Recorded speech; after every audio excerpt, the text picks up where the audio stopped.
Testing, testing, 1, 2, 3. Can you hear me okay? Tim, I see you're listening. Tim Milne, ex-podcast host extraordinaire. Hope you're doing well, my friend. I'm just going to jump in the chat. We don't start for another 3 or 4 minutes, so all the guys aren't in the chat room yet, but Graham's there, just waiting on Darren and Nick at the moment. So let me just... Hello, Graham. How you doing, mate? Yeah, not bad. How are you? Yeah, not bad, mate. Just waiting on the other guys. I'm pretty sure Darren's on. He never replies to the WhatsApp. Nick is also coming on, so that's all good, mate, innit? I saw your message about Facebook. I agree. I hardly use any social media at all. Was this on which message? On our WhatsApp group? It was on Discord, I think. Oh yeah. Oh yeah. I agree. I bloody hate Facebook with a passion. Oh yeah. I've had it uninstalled on my phone for about the last 4 months. Yeah. Yeah. It's just crap, isn't it, really? Yeah, I mean, I only really use Twitter for the pushing the podcast because the rest of it just fucking depresses me. Yeah. It's still good for the breaking news, though, isn't it? Yeah, it is, mate. Yeah. Many thanks, Dodo, for the subscribe on the Twitch. You are a legend. Yeah, so I can't believe like they were going to ban TikTok today in America, and then like Trump said he's going to give them a fucking 90-day extension because he comes into power tomorrow. They've already pulled a load of apps, haven't they, off the Apple Store or something? Have they? Lols. Like Marvel Snap or something, because it's owned by the company that owns TikTok. Oh, is it? Yeah. I didn't know that. Yeah, so that and a load of others. So are they actually shutting TikTok, or are they going to try and shift the ownership? Because originally I saw they were trying to shift the ownership to a company that were based in the USA.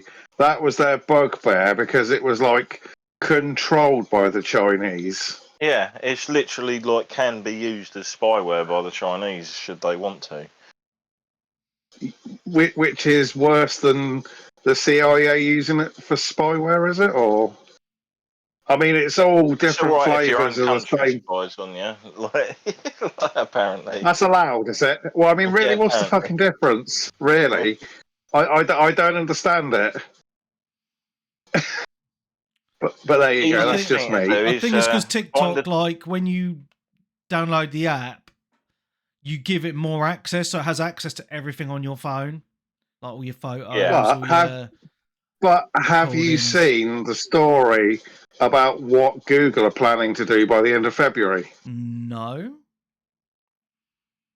Google this because, ironically, they are going to start collecting data on everything that uses the service, and I'm talking as much data as they can basically get. Well, so if your games console connects to the internet, it will log where you are, it will log what the device is, it will log what it's called, and they're basically going to do that for everybody who connects to their service at all, globally. Well, just don't use their stuff then.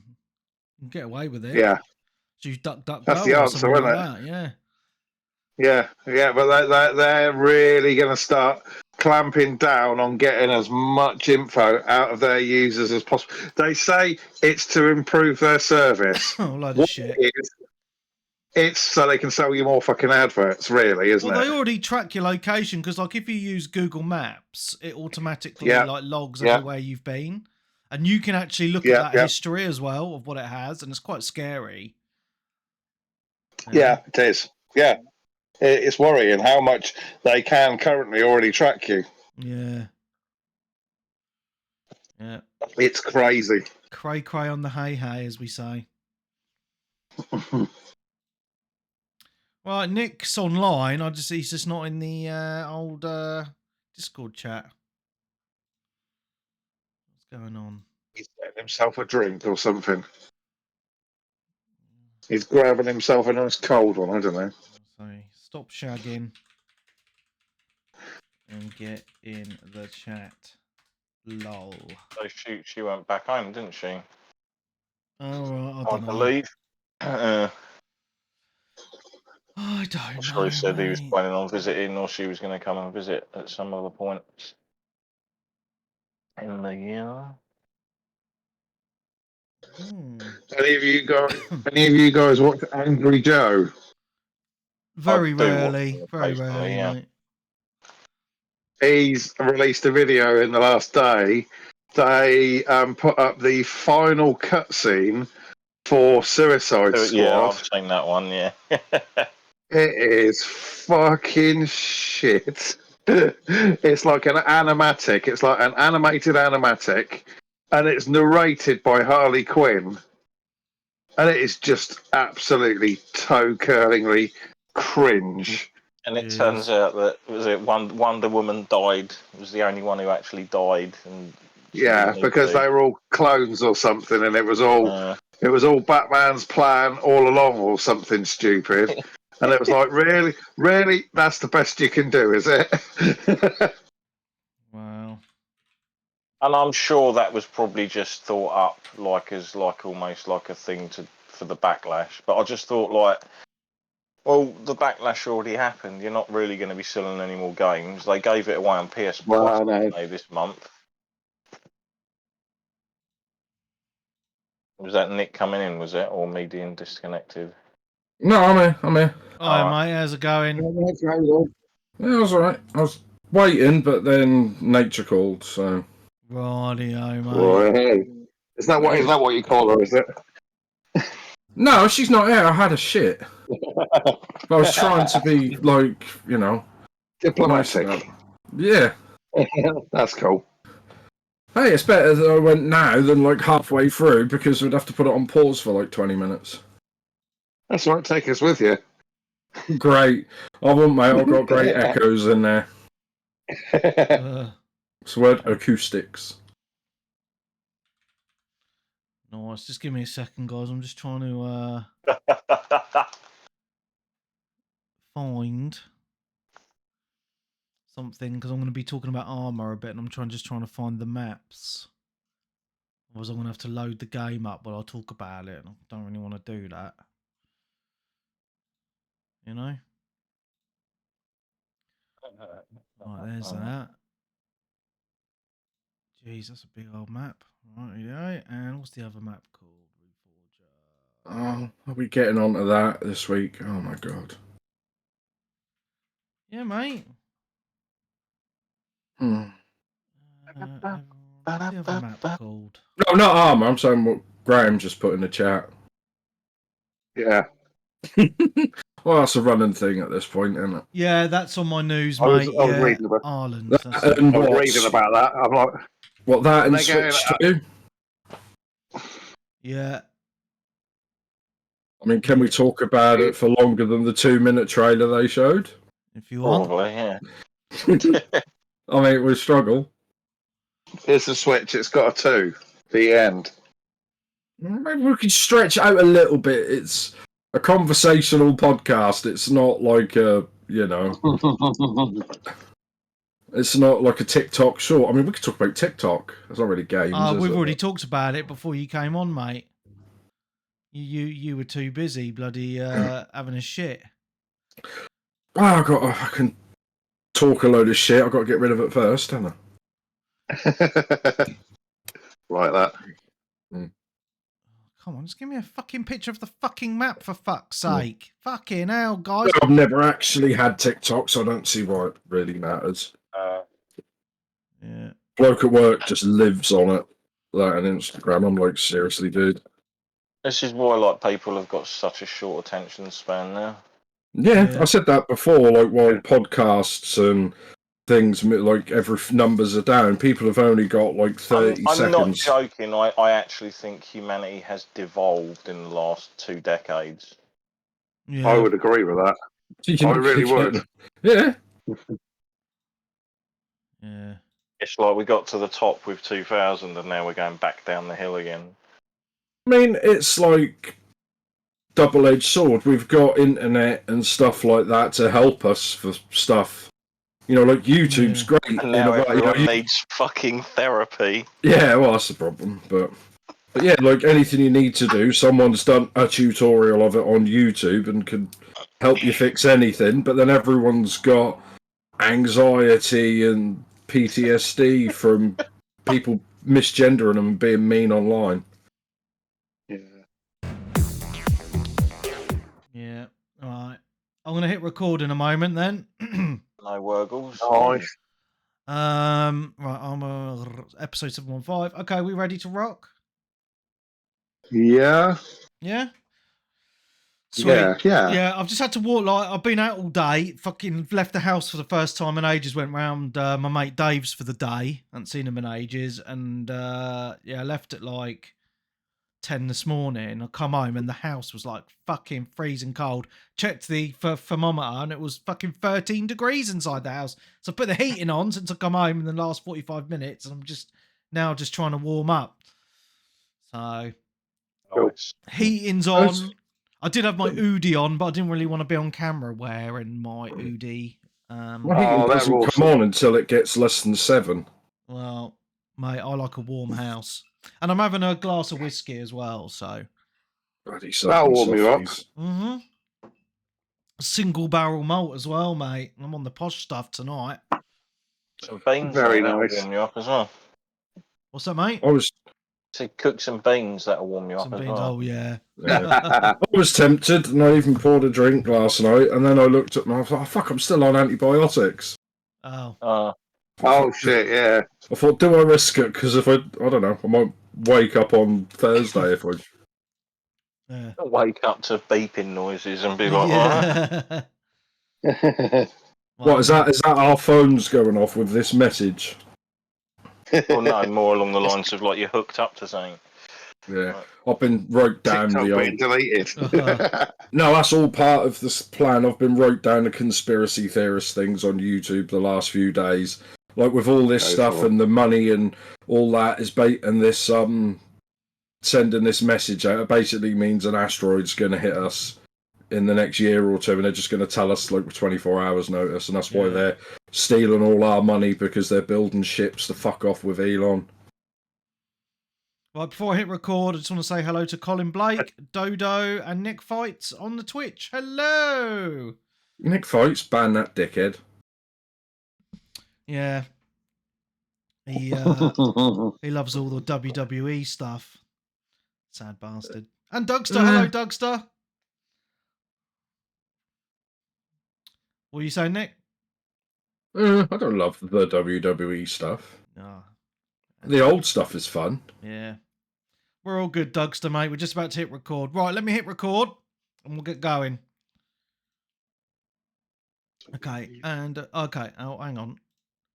We'll go Graham, Nick, Darren, okay? Yep. Yep. And a 3, and a 2, and a 1.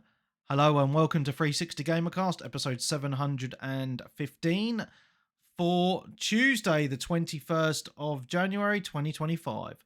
I'm your host, Mark Webb, Gamertag, Pearson ID, Steam ID, Webby, 360G, and joining me today is... It's Graham, or GHamOx14. Nick Fights on Twitter, Twitch, but not on TikTok anymore. And since I switched. Aha, full crew tonight. Thank you very much. Very nice to see you all, hear you all. Sounding sexy as always, guys. It's good to hear your voices. Nice. So, before we start, I just want to give a shout out to the people on Twitch who are listening live. So, Dougster, Colin Blake, Dodo, and Nick Fights. Hello, with you beautiful people. Hope you're doing well. And it's been an interesting week in gaming news, which we will get on to once we've talked about our games played, of course. Now, Graham, who was meant to be first, texted me today and said he hadn't played anything all week. What have you been doing all week, Graham? I've been out. I was out on Monday for a movie night with friends. Out on Tuesday for a local quiz. out on Wednesday because I had a band rehearsal, out on Thursday because I went to see my dad, and out on Friday because my friend just volunteered to cook me dinner. So basically, what you're telling me is you have a life. Well, it was unusual to have an evening where I'm out quite so often, but I have played a couple of little bits, but not for very long. So Sounds like Craig David. Craig David. yeah, Bo Selector style. Yeah, he's going to chill with his mates on Sunday. Yeah, Yeah. What mate. film did you watch anyway? Yeah. What film did you watch, Graham? What film did you watch? Darren just asked you.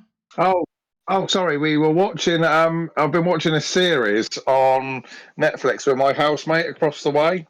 He's got a great big TV, and we have movie night. He calls it. But we've been watching. There's a thriller on there, a serial called La Palma.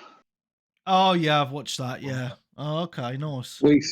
Yeah. So we had a couple of episodes left to watch. So we just sort of got some bottles in and sent out for a bit of takeaway, Nice. and you know watch the old series. But yeah, that was quite interesting. Very nice, mate. Very nice. So, tell me about one of the little games you've played for about 5 minutes this week, then. Right. Well, I played a game. I actually bought a game before last week's podcast. Actually, on the Saturday, I was scrolling through the store like you do, and I saw this game called Hyper 5. And I don't know why, but it kind of piqued my interest.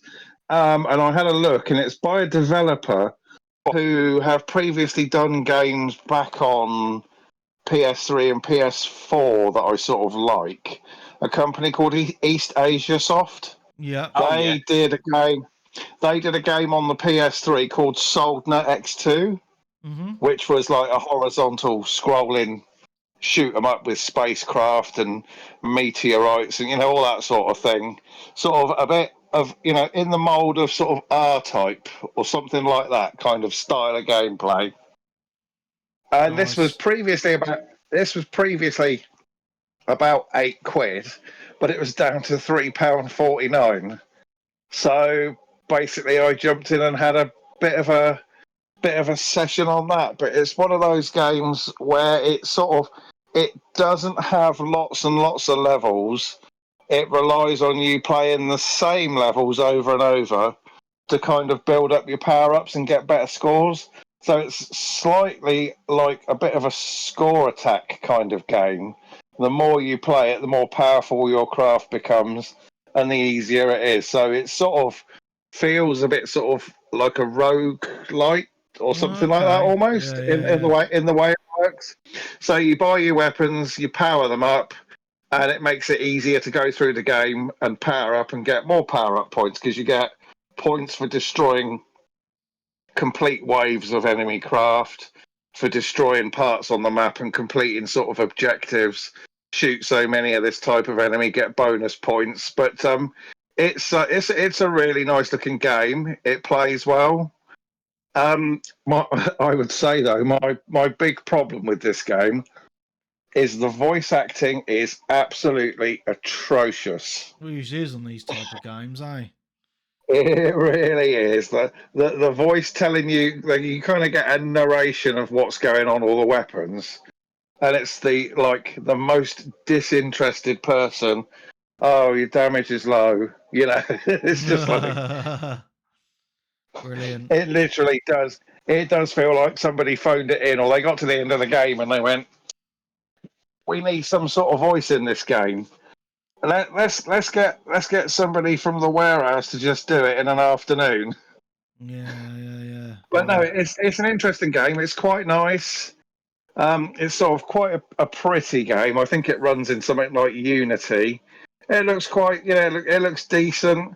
I mean, for me, I'd say it's a solid 7 out of 10.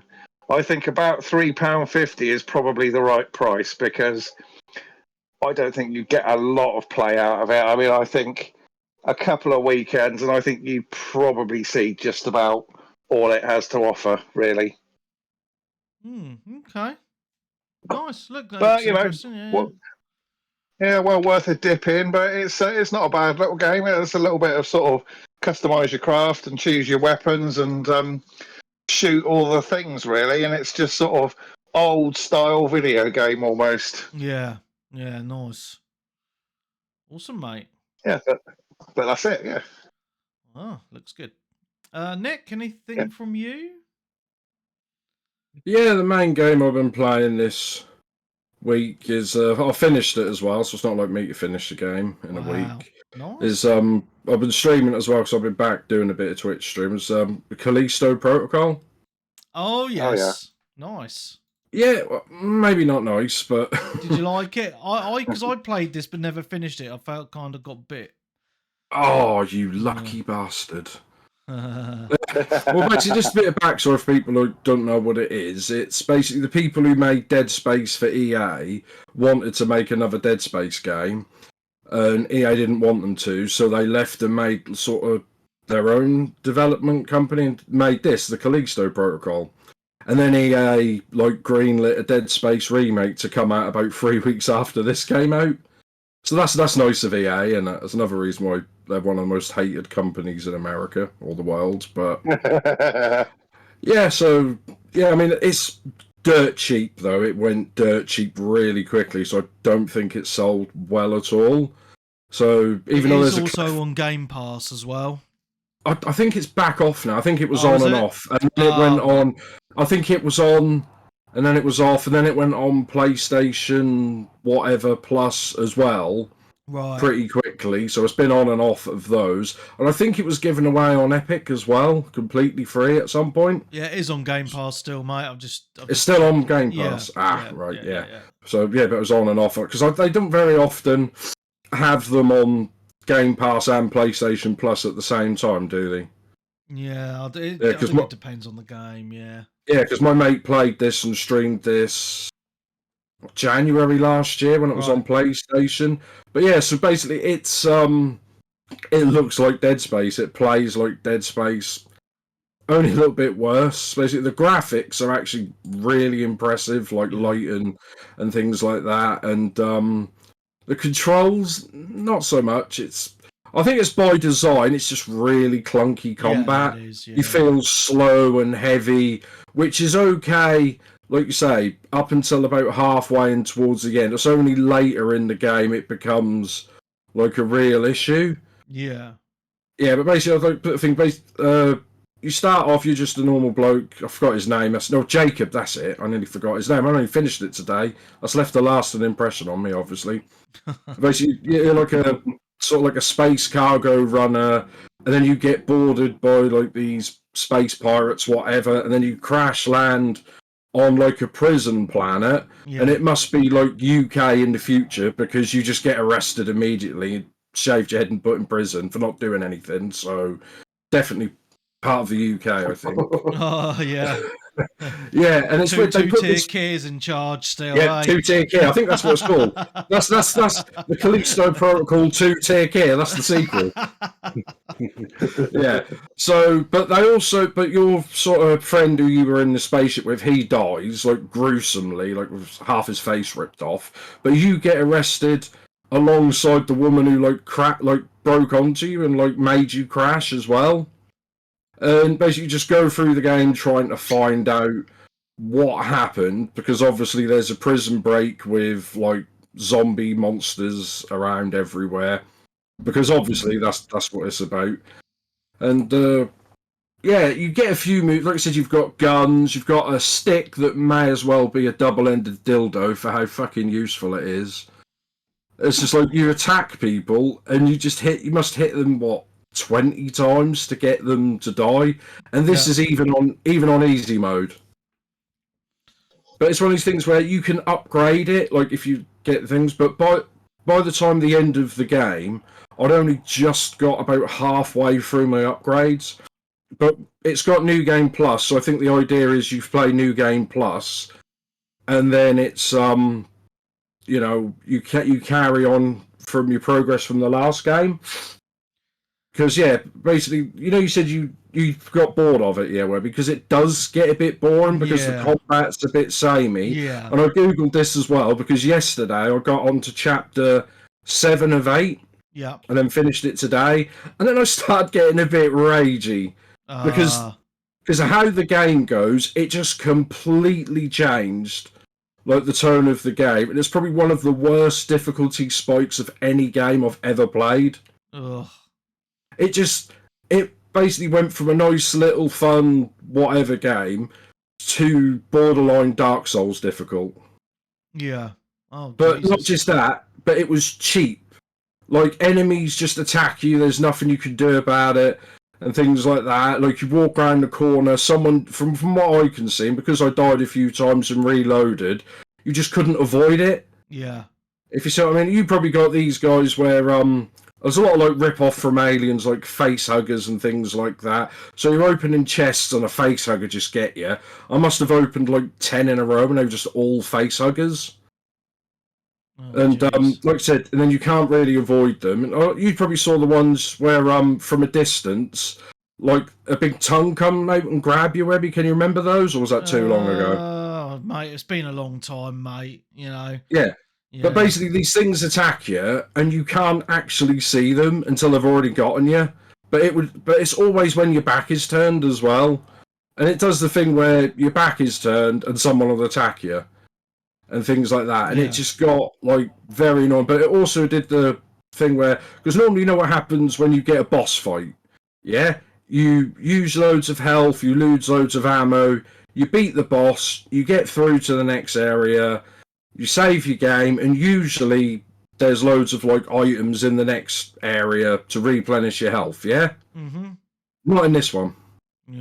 So you got onto chapter 7 and then 8. And then there's just like no health and no ammo. But the first 3/4 of the game, just loads of health and loads of ammo and items to the point where you were walking past stuff and you couldn't pick it up because you didn't have enough room to pick stuff up. Right, okay, that's annoying. But chapters 7 and 8, there was just nothing, and I was running around most of the game with like flashing red health in the back of my neck. Yeah. Like I said, towards the end, I thought, I just want this game over because it just annoyed me. Like I said, I did have a little look on Google, and basically it's just all of people saying the same thing. It was a nice, fun little game. It got to that, and then just difficulty spikes. And everyone I know just said, I've got to just put it on easy mode to just get through the game, and I had to drop it down. Yeah.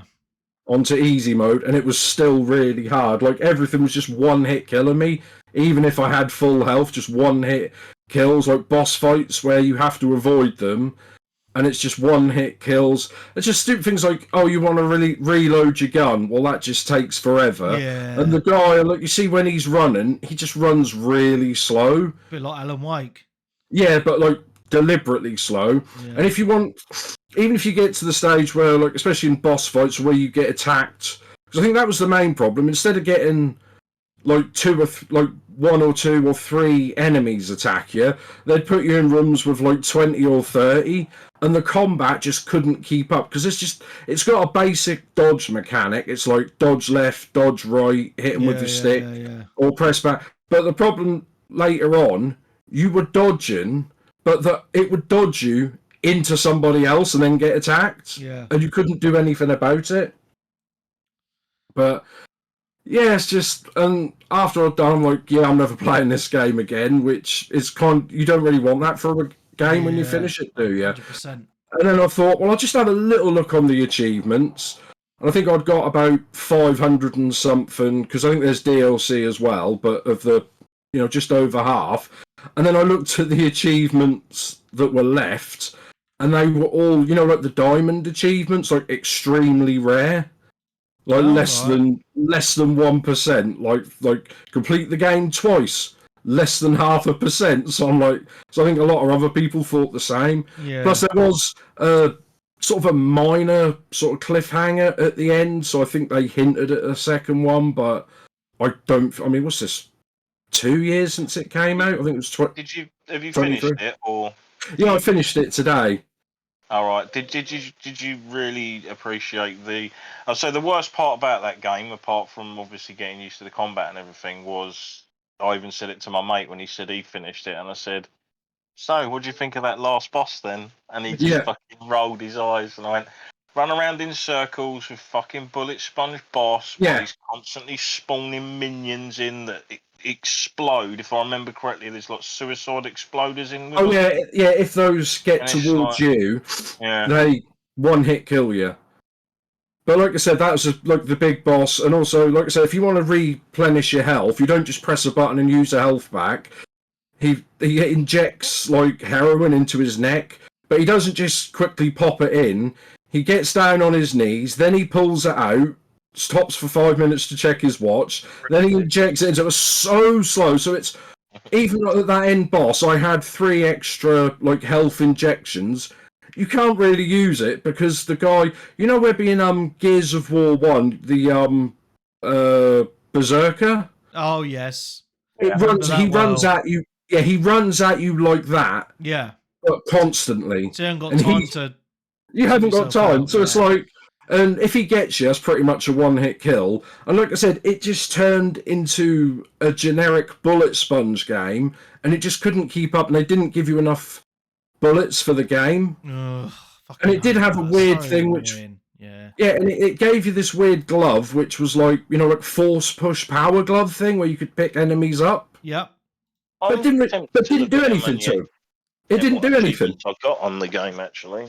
Yeah, I but think I got a reasonable amount. yeah, I think I got 5,500, which is, you know, it's not bad really for me. But like I said, the only thing you could do was pick them up and force push them into area with spikes, and that would sort of kill them. But there just wasn't really any spikes in most of the areas, if you know what I mean. Especially the sort of last, and all the bigger bosses or mini bosses, you just couldn't use it on them at all. But once you'd leveled it up towards the end, which I got about halfway, it was when you force push them, it actually hurts them, their limbs could fall off. But it doesn't matter in this, because if you blow their arms off and their head off, they still come running at you. Fuck's sake. So I'm like, they've got no head and I've got no arms, and they're still attacking me. I'm like, what? It's annoying, but it just, I think, even I don't know how long this game, it just needed little tweaks, to be honest, for like the combat and just. Like, there were so many areas where you think, well, there's just no bullets, there's no health, there's no nothing. Why? You'd even open some lockers and there's nothing in them. I was like, at the beginning of the game, there was loads of lockers with loads of ammo, loads of health, and they had, like, you know, these first aid stations. Yeah. And you got, like I say, the last 2 levels, nothing. Yeah, I got 900 gamer score. Wow. Oh, that's pretty good, Darren. That's without any of the DLCs. Yeah. So I'm guessing. You must have played through it twice then. No, I didn't, because the one there finished New Game Plus mode. I think I got 6,500, something like that. But yeah, like I said, and I do appreciate people going off to make their own thing. A lot of developers have done that just now, but yeah, just I don't know. It's just something I think they could have easily patched though, but they never did. Moved on to the next thing, mate. Next shiny. I don't know what they're doing next, to be honest. I should have Googled, but yeah. That doesn't matter. No. Well, we're banning Google now anyway, aren't we, guys? No? Yeah? No? Yeah. Me? Everything's getting banned, I think. Yeah. Well, apart from TikTok, eh? Yeah. I'm going to ask Jeeves. Ask Jeeves. Fucking ask Jeeves. Oh, mate, that brings back some memories. I'm going to ask Jeeves. Oh, mate. Good times. Yeah. Lovely, mate. Thank you very much for that. It's a game I've forgotten about because I played it on Game Pass for an hour or two and then fucking deleted. So, yeah. I think it came out around the time of the PS5 and Series X, didn't it? Jesus, no way. That long ago? December 2023. Oh, right. Maybe not then. It's only a year and a bit ago, maybe. All right. Okay. Well. Cool. Darren, played anything, mate, this week? Anything cool? I have played stuff since I was on the podcast last. I have finished and platinumed Alan Wake 2. Oh, you actually finished because last time we spoke, you'd done the DLCs, but not the main story, I believe. Yeah, I was still in the bit I think it was the incident at the police station, we shall say. Not the first incident, but the second one. The Right. kind of one where you find out what's really going on. Yeah. So how did you find it then? Yeah. The game overall. And it just kind of I enjoyed it. I did really enjoy the game. There's a couple of little niggles here and there and certain like design choices, but everything else about the game is pretty fantastic. Glad to The hear it. visuals, the set pieces. I will say I did like the bit where something was happening while you were running through a previous area. Yep. And there's other people running through it as well. I'll say running to avoid spoilers. To get down to somewhere to basically put on something to get something to happen, and it was all executed and done fantastically. I quite liked the way that there are actual areas of the game that are completely optional. You don't have to go there. The story doesn't even revolve around those areas. They're just literally there if you want to go there to pick up the collectibles, etc. And also the weird sort of like cryptic-y stuff. So there's, I will say, like where you stay in the game. There's like a place. One of the rooms is all locked, and you can never get into it. Oh, as the But lady then or as Alan? No, this is as Saga. Yeah. And basically, after doing a set amount of things, you get like I imagine it's like an apparition appear in front of you, like in the sort of like place where you're staying, and it walks through the door, and then you find out the door's now open. Right. Okay. And unfortunately, all that was in there was ammunition and stuff. Yeah. And I will say, if I've got anything issue with the gameplay, I think you need more inventory space and more storage space. Yeah. Because I was constantly being given like way too many of certain objects, and it's just like my box was full of flares and all sorts of stuff because I hardly ever used them. Yeah. I'd rather just shoot them in the face. But yeah, atmosphere, great. Storytelling, kind of weird, but great. It's going to be interesting to see where the story goes. Indeedly do. Because hardly any. Is it really spoiler? I guess the situation from this game is wrapped up, but there are massive threads just dangling, like at the end of it all. Like we'll say the TV show guy. Yes. And that ties in with a completely different storyline in one of the DLCs as well. So I'm wondering if this is going to cross into the next Control game, because I believe that's what they're working on now. Oh, okay. Is the follow-up to Control. I obviously never played Control, but there does seem to be a lot of crossover, and they obviously are in the same universe. Okay. Etc. Now, is it a weird spoiler? Is the woman from Control related to Mr. Wake? They are in the same universe. Well, no, because in the DLC, she calls him her brother or something. Oh, I must have missed that when I played it. She's looking for her brother, and then when you find him, it's Alan. Oh, right. You should play Control. I enjoyed it, but I can't remember any of this. I think I did play the DLC, but didn't really pay much attention to what was going on.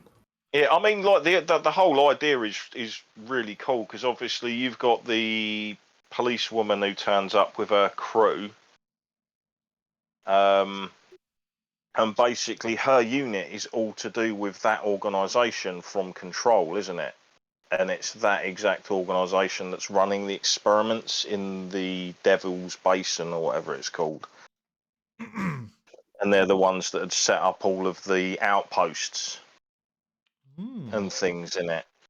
So I liked the way that they've gone quite deep with everything that sort of went on, tied everything in with the cult and what was actually kind of going on with them.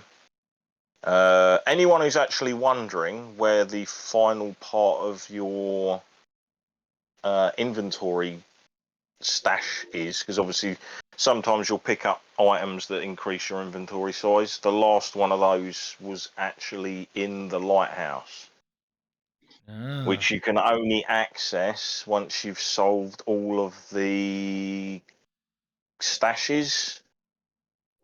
I've forgotten what they're called. The clan of the whatever it is, children of the forest, is it, or the children of the something, isn't it? Yep. But yeah, enjoyed it. I'm Really, glad you really enjoyed it. enjoyed what I played of it. I still don't think it's made them any money, you know, which is Well, crazy. it must have cost them a hell of a lot to put together. Like it generally must do. The production value of it's like really, really good. The visuals and everything. Obviously, they were Unreal. I think it's Unreal 5, isn't it? They're using.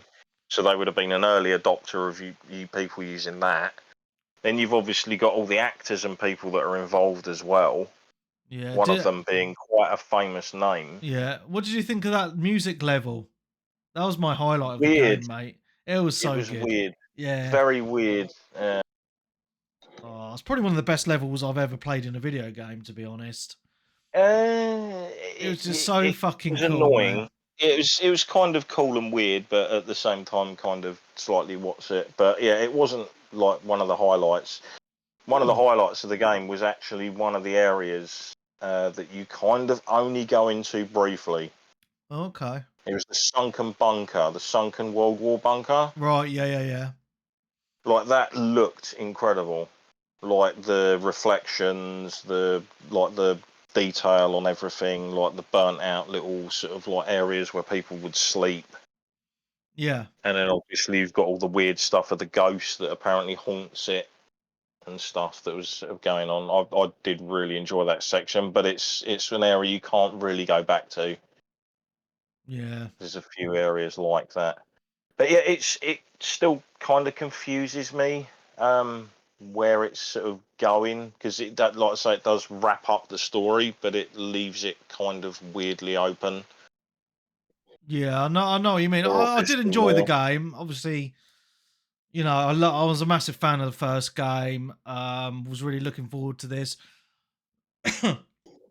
I enjoyed the stuff you played as the other character for the most part, to be fair.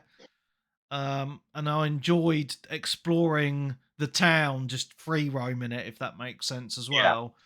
But some of the Allen levels I just thought were a bit too weird for my liking. I was just a bit like, oh, for fuck's sake.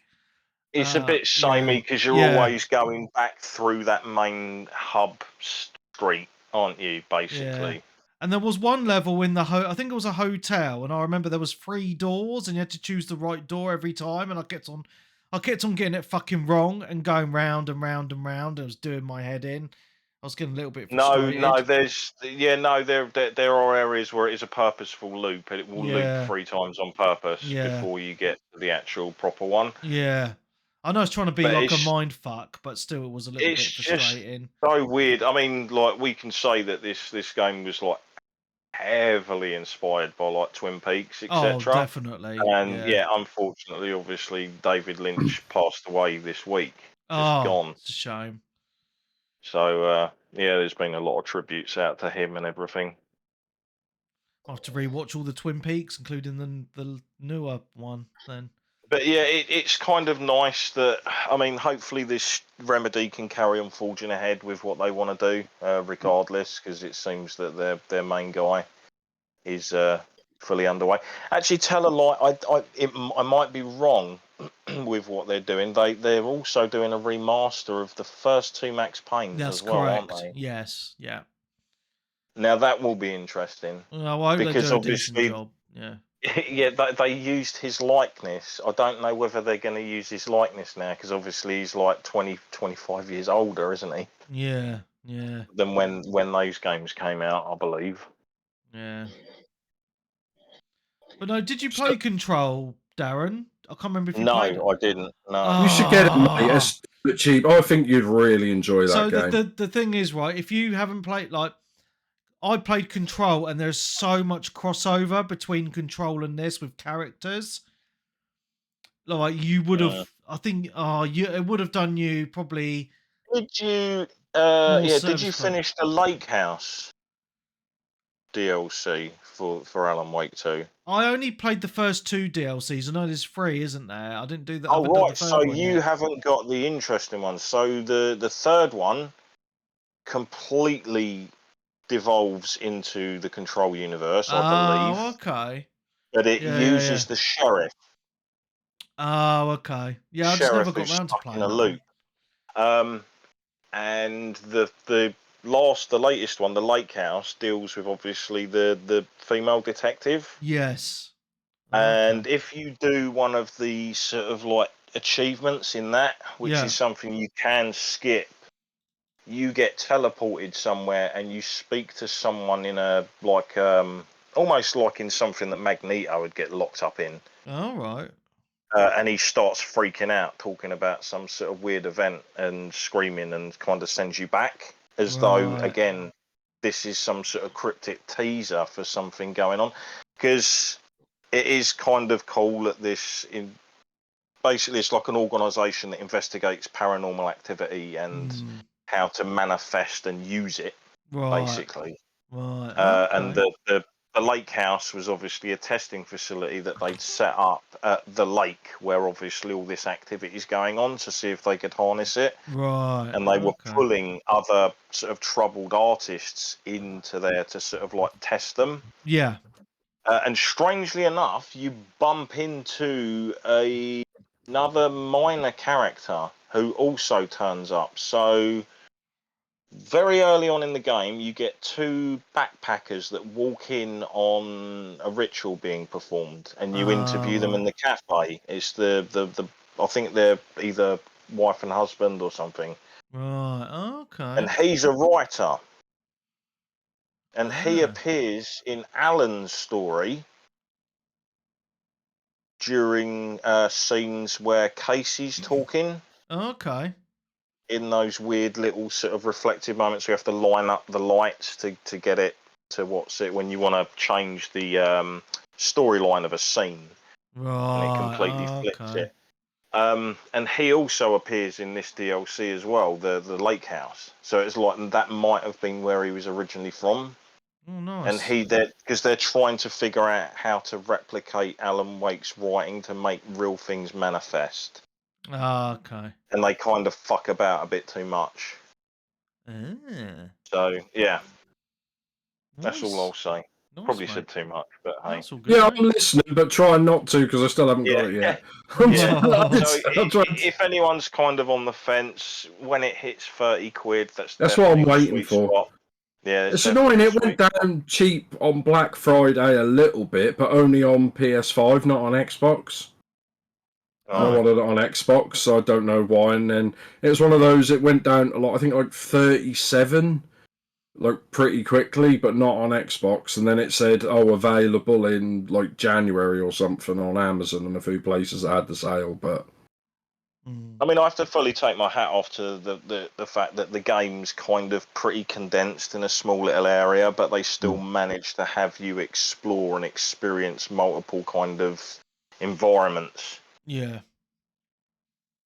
To go through and different kinds of unease and horror per se. Yeah, back to you. Right, guys, it's my go, isn't it? Mm-hmm. Sorry, I've got itchy ears. I've not played many games this week, only 3. I'm going to get the one I've played most out of the way. So, we did the Game of the Year show last week, and I bought a game literally a couple of days beforehand. I briefly mentioned it in the outtakes. If you're Patreon, you would have heard it. A little game called ARMA Reforger, sequel to ARMA 3. So I bought it on, the 10th of January? It's now the 19th. Bearing in mind I've not played it today because I've been out all day. So I've had it for like 7, 8, 9 days. Right. I've played it in 9 days, 55 and a half hours. Oh, I know. It is crazy. You can tell my family are out in Australia still, can't you? It doesn't normally matter anyway. No.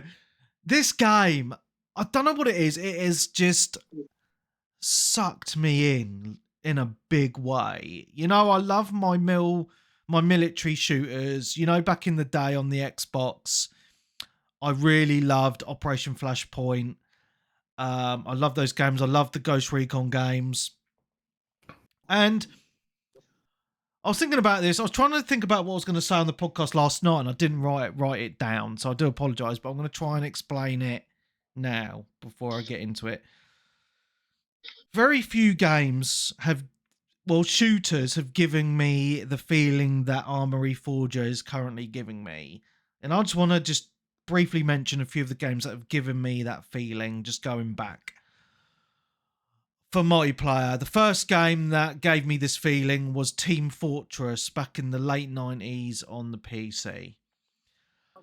Next game was probably Return to Castle Wolfenstein on the original Xbox. Then it was probably Rainbow Six Black Arrow on the original Xbox. Then it was probably Halo 2 and Halo 3 on the Xbox 360. Then it was probably Call of Duty 4. Then fast forward many years to Operation Flashpoint and then to now.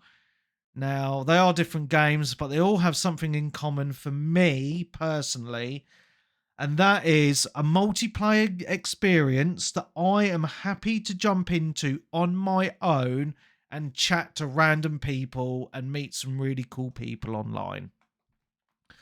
This is what this game has done for me the last 9 days. I'm happy to jump in on my own, get online, talk to random people, squad up and have a really good time. Because generally with games like that, you know what type of person you're going to be playing with. You're going to be playing with other people that are into those exact kind of games. You're not going to jump on and end up with dickheads. Yeah. Most of the time, are you? 100%. So, and this is what's been missing for a while from in-games, because like a lot of modern games are made for everyone and they dumb them down and they just end up being a bit shit. Whereas this is made for a specific personality, someone who's into military shooters and just wants to play a game that's that's pretty serious, to be fair, and just squad up and play the objective. Now, before I get into gameplay, I know there's a few people watching on Twitch. I just wanted to just show some stuff online quickly. So, oh, for fuck's sake, what's this doing? Fucking stupid thing. So basically, if you're playing, the game can be heavily modded, but I'm just going to talk about the official servers for the moment. So there's official servers and modded servers. The game is available on PC, Xbox, consoles, and PlayStation. It only literally came out on PlayStation a couple of weeks ago, which is where this resurgence of players has come from. The game has been out for roughly 2 years in early access. It's only recently come out of early access, and it's been on Xbox and PC in early access the whole time. As I say, only just come to PlayStation. PC and Xbox players can play with mods. PlayStation players are not yet able to play with mods. However, I do believe that is coming at some point in the near future. So, this is primarily for PlayStation people as well. This is the way I've primarily been playing the game. Official servers, 48 players. Online, like if you're playing, I'm just going to talk about the official servers for the moment. Official servers, 48 players. There's 2 maps. You got Everon and Ireland. Right? So, where's it gone? Fuck's sake. It's this fucking thing, it's just disappeared. Just give me a second. So Ireland is the smaller map. whereas Everon is the big map. Okay, so it's up to you which one you want to play on. There's servers for both. So I'm just showing the smaller map now, right? So just to get the idea. So basically the way the game works is there's a server with a big map or a small map, same gameplay mechanic. It's not really showing, like the map I'm showing isn't showing all the bases, but on this map, there's loads of bases scattered throughout the map, which your team needs to take. You're playing Americans or Russians, okay? This is the big map here, Everon. It is fucking massive. It is huge, okay? So basically, if you want to play the small map, it's quicker gameplay because you got less points to take. Whereas the big map, it takes a long time to finish a game. Games, there's no timer, right? Games literally could last days. Yeah, jump in and out of the server at your whim, right? And help out Wow. Yeah, it's until someone wins. It's crazy. But I've learned, like, when I started playing this, I was playing it a little bit like Battlefield. Like, I was like, oh yeah, we'll go to the next point, and cap them. That's kind of not the way to play the game. Basically, even on the smaller map, which I've just lost again, I think it was there somewhere. Yeah, this one here. Basically, you have Russians and Americans. You start at either end of the map at a spawn point. Your base, shall we say, and it's random, like which side of the island each team's going to spawn each time a new game starts. And basically, points come up on the map. And you're like, right, shall we take that? Shall we take that? Right, okay, let's go for it.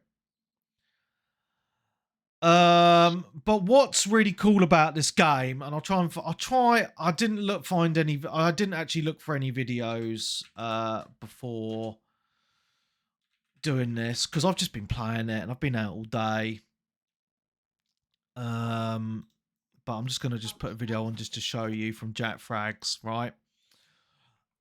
Just to get kind of an idea. So basically, you capture points, right? But you don't just capture them. It's not all about that. It's also about supplies. So basically, you start off and you have a assault rifle set in the 80s, Cold War kind of time. So you have a rifle and that's it, right? So you captured the base and then you can build up your bases as you go along. So let's have a look at this map, right? So you got this map, right? Say your base is here, is in one point of the map, and you're like, right, there's another base up here. Let's take that. But you get to it, and obviously the enemy team are on the other side of the map, right? So you're thinking, yeah, we'll fucking gather places and we'll start fighting the enemy players at some point in the middle. Yeah. Kind of, but all the bases, and there's a lot of bases on each map, right? Especially the big map. They're all owned by AI.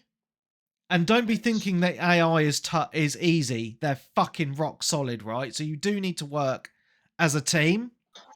So basically, you're working as a team, taking out the AI on these bases, working your way up the map, right? But you take a base, you don't just take the base and move on. You need to, right, let's get supplies to this base. And there could be, you'll see on the map, oh, there might be supplies in a warehouse or something like that, right? So you get a truck. So you build like a truck bay, then you spawn a truck, and then you might get a team be like, right, we're doing supply runs, lads. We're going to go and get supplies from there. And then they're building up supplies slowly for the base. And then you get to the base. And then when you've got enough supplies, you build like an ammo depot, and then you can equip different guns, scopes, different ammo and stuff like that, right? But also, as you're playing, you're building up your radio network, because basically at each base you occupy, if you don't build a radio extending unit, yeah, you'll get like part way up the map and then you won't be able to communicate with your team because you'll be out of radio range. So it's very tactical, right? You need to build radio extender towers along the map just so you can keep in communication, Sounds right? like a great game for role play. Mate, well, this is what I'm going to... Especially if Yeah. you're going to have people who are basically on sniper recon, keeping a watch for other team members from the other team creeping into certain territories and stuff. Yeah. Yeah, and this is what I was going to get to, right? So if you're in the right mindset, right? And I'll tell you what, this is so great that this is also on console, because initially people thought, oh, console noobs just love COD, blah, blah, blah. No, it's not like that at all. Market. There is a market, right? And I think it's great that they've opened this up to console, because it's the sort of game that you would traditionally only get on PC. And so basically the way it works is you choose a team and you drop in, and there's straight away you've got a radio, but there's 2 radio channels, right? You have a channel for the whole 48 player team, right? But then you got another channel for your squad. Okay, so you can be in a squad of like 6 or 8, I think. I think it's 6, mate. Maybe, I can't quite remember. Official servers. So that communication is vital, right? And you've also got proximity chat. So you've got like a push. So it's push to talk. So on the PC, it's like you press T to hold it down and talking to the mic, and you can talk to your people in the vicinity, right? And it works really well, because what I found with this game is people do communicate, and it's not been very toxic. Well, there has been some toxicity, I'm not going to lie, but very rarely, right? So people will jump on the radio for the whole team and coordinate, and then I've been talking just to my squad on the radio. But generally, when you're in a squad, you all stick together, so you talk in that proximity chat. But the cool thing is, even if you're on the radio or on proximity chat, like, people around you can hear. So if you're near enemies, they can also hear you talking in the proximity chat. And it's and it's made for some quite fun times, right? Has there been any who's this? Yes. Things like So basically, right, I'm going to give an example of when I was playing yesterday, because I was on it all day yesterday, and I went a bit Rambo, because the people in that particular server weren't really chatting.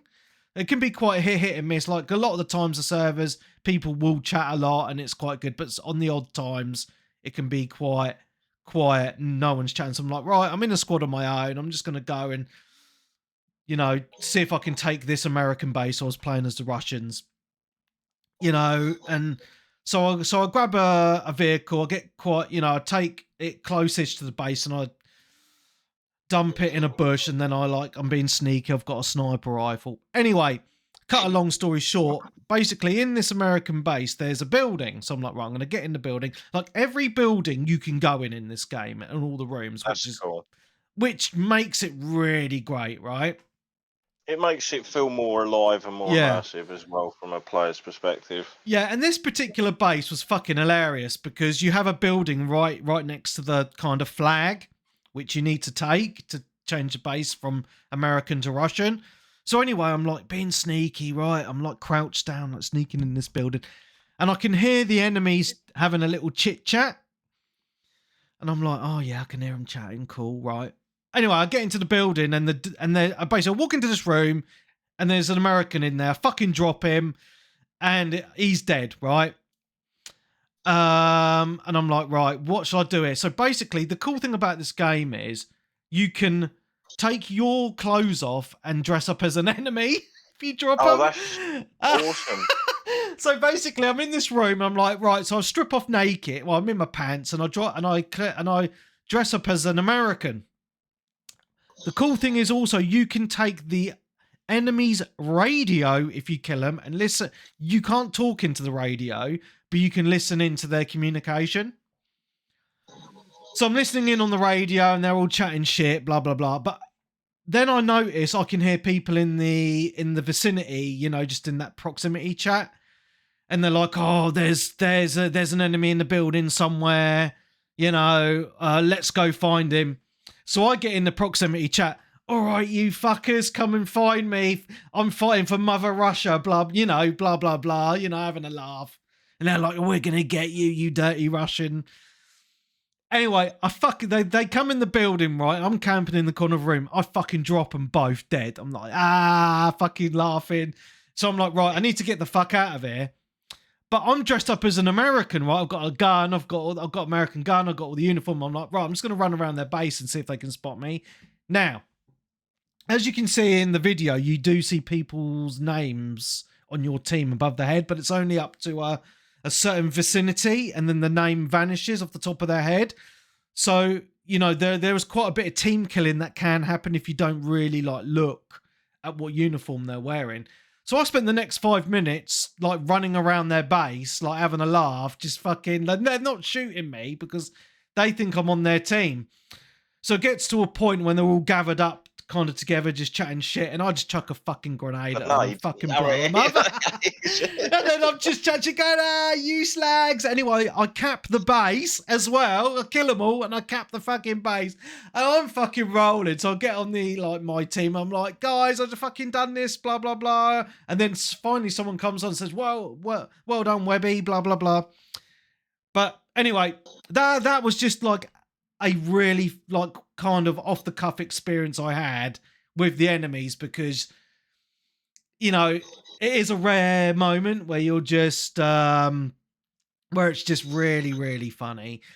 It does work well, when you get so yesterday I found another server and I actually got on a squad, a team with some really cool people, one from America, and a couple of guys from Holland, funnily enough. And we're all just chatting in the party chat, and we're all playing it, really proper tactically. We're right, we're going to take this point, and then we take the point, and we're like, right, we're not going to leave here. We're going to defend, get some supplies in, build this base up. So we're like, right, we got some supplies in with the truck, built the base up, got a radio extender thing. And you can also, when you rank up a bit, because you rank up in the server, you can build a base, a thing in the base to have AI soldiers defend the base as well.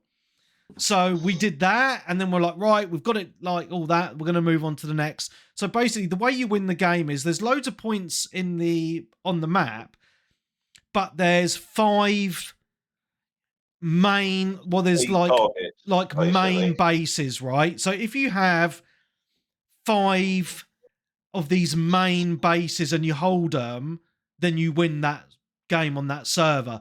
So basically, when you have all 5 bases, a timer, a 10-minute timer will start to count down on the top of the screen. And if the enemies don't capture one of those 5 bases in that 10 minutes, your team wins the game.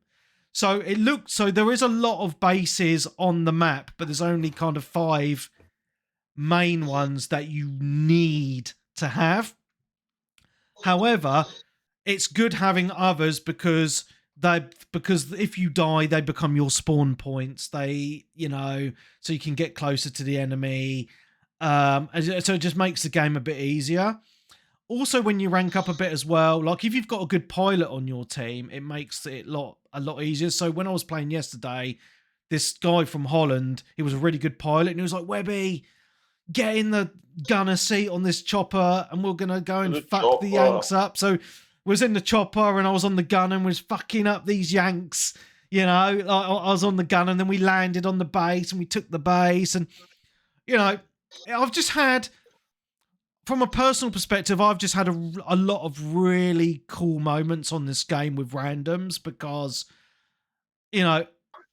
people are in that kind of same frame of mind, right? And, the last, few years of gaming for me, I've been really been trying to push myself to play online with the people in the community, in the 360G community and the Discord and stuff like that. And we have a good time on COD and other games like this, but because this game's quite niche, I felt like I'd need to broaden out a little bit. And it's not like I haven't had a good time, because the day I got it, I had a really good time with Frosty and Colin from from the community, but they're, you know, obviously our times haven't matched up since then, and I've not got on with them again. But but since, you know, I've been playing this last week with randoms, I've added a few more people to my friends list. We've been jumping on, and it's been a good time. Just to finish up though, do people remember from the podcast many years ago a fellow called Illmatic? Yes. Oh yes, So Army man himself. yeah, so ex-army, awesome bloke. Illmatic, I got talking to him on Steam because he's been playing this a lot. And he's one of the reasons why I bought this, actually. He invited me to a Discord group of people that take this game very seriously. And a lot of the guys who play the game in this Discord community are ex-army from either UK or America. So I've been playing with them this week as well. So basically, the way that they play it is they have their own server, heavily modded. They've made their own map, have their own weapons, own uniforms, all very realistic. And they have a game master who makes the objectives and games up for you to play. So I jumped on with them. They had a big saute on their Saturday last week. It was the Americans and the English, and we all separated into our own squads. So Americans had a couple of squads because there was more of them than us, and us Brits had our own squad. And it was basically, they have their own map, and it took like, and I know this might sound boring, but I had a blast. We spent about 2 hours before we actually got into shooting shit, like just chatting shit, talking about where we're going to drop on the map, you know, getting the tactics down, right? But it was really fun. It was really good, you know, just having a laugh with people online, right? And then we dropped in on our separate places, and then we went in, and it was basically we had to kill a load of these enemies and save a hostage and get the hostage out alive, extract them. But then we found out there was a bomb, so we had to get a bomb defusal guy in to do that as well. All chatting shit, and it was just a good laugh, you know what I mean? Like, this game is heavily moddable, which is what keeps it alive, I believe, as well, because when you do the server filter, you've got official servers and modded servers, and the modded servers I noticed have like 128 players, as I say, different maps that people have made, you know, modern weapons, vehicles, and all that sort of stuff. So, you know, that's how, you know, and that's really, really cool, I think. And those mods are, I'd say people can play them on Xbox, which I think is wicked. They just can't play them on PlayStation yet. But since I've joined that group on Discord as well, you know, I've had a really good time with those lads as well. So, yeah, I've kind of found my new military shooter online game, to be honest, but just because I feel like when I'm playing it, I get so sucked in, because the maps, even the small map, feels quite large, and so it's basically you travel somewhere, like even when you're taking a base that's full of AI, and it feels like an achievement because it's not easy. You have to work as a team to take all those enemies out. I mean, I normally take a sniper and I stay back and pick them off.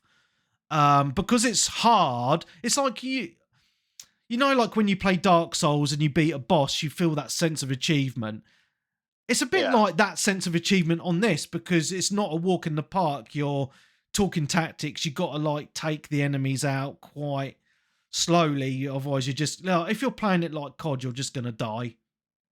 And that's just how it is. And then you go, and then you respawn. Which is why I think you end up, like you're saying, like just generally getting on more in people with those games, because most of my friend list from back in the day was basically all players that played GRAW. Yeah. And that was very similar. It was due to the fact that you were constantly in communication with the people that you're in the lobbies with, because 100%. you needed to be, otherwise things would turn south pretty quick. Yeah, 100%. Because I think you all work together, because the problem is if someone on your squad dies, they're going to respawn quite a bit away, and it takes them a bit of time to get back. So you don't really want them to die. Now, the cool thing is, right, if someone gets injured, they can lie down and bandage themselves, right? So basically, different body parts can get injured, and then you can bleed out and die. But you can also, if a member of your squad is on the floor and they're kind of knocked out but injured, you as another player can go up to your squad mate and administer morphine, administer a tourniquet to fix a broken arm, and then a bandage to stop the bleeding and stuff like that. So it all incorporates all that kind of that teamwork to help each other out. And you're not doing it for XP or anything like that, because it's not like Battlefield. You're doing it to help your team out, and so your squad fulfills their mission. Yeah. And I just love that kind of cooperative gameplay with people. And what I'm loving is I've just like, it's not like COD. You remember like in COD back in the day, you jump in game chat and it'd just be like, a load of shit online. This is people, for the most part, 95% of the time I'd say, sensible people from all over the world, chatting to each other in a nice way, wanting to help each other out. And I've witnessed this, right? I was on the other day and there was a bit of griefing going on in the overall team communication. And, people chimed in and said, look, man, we're just trying to have fun on the game here. Let's just be sensible and have fun and work as a team.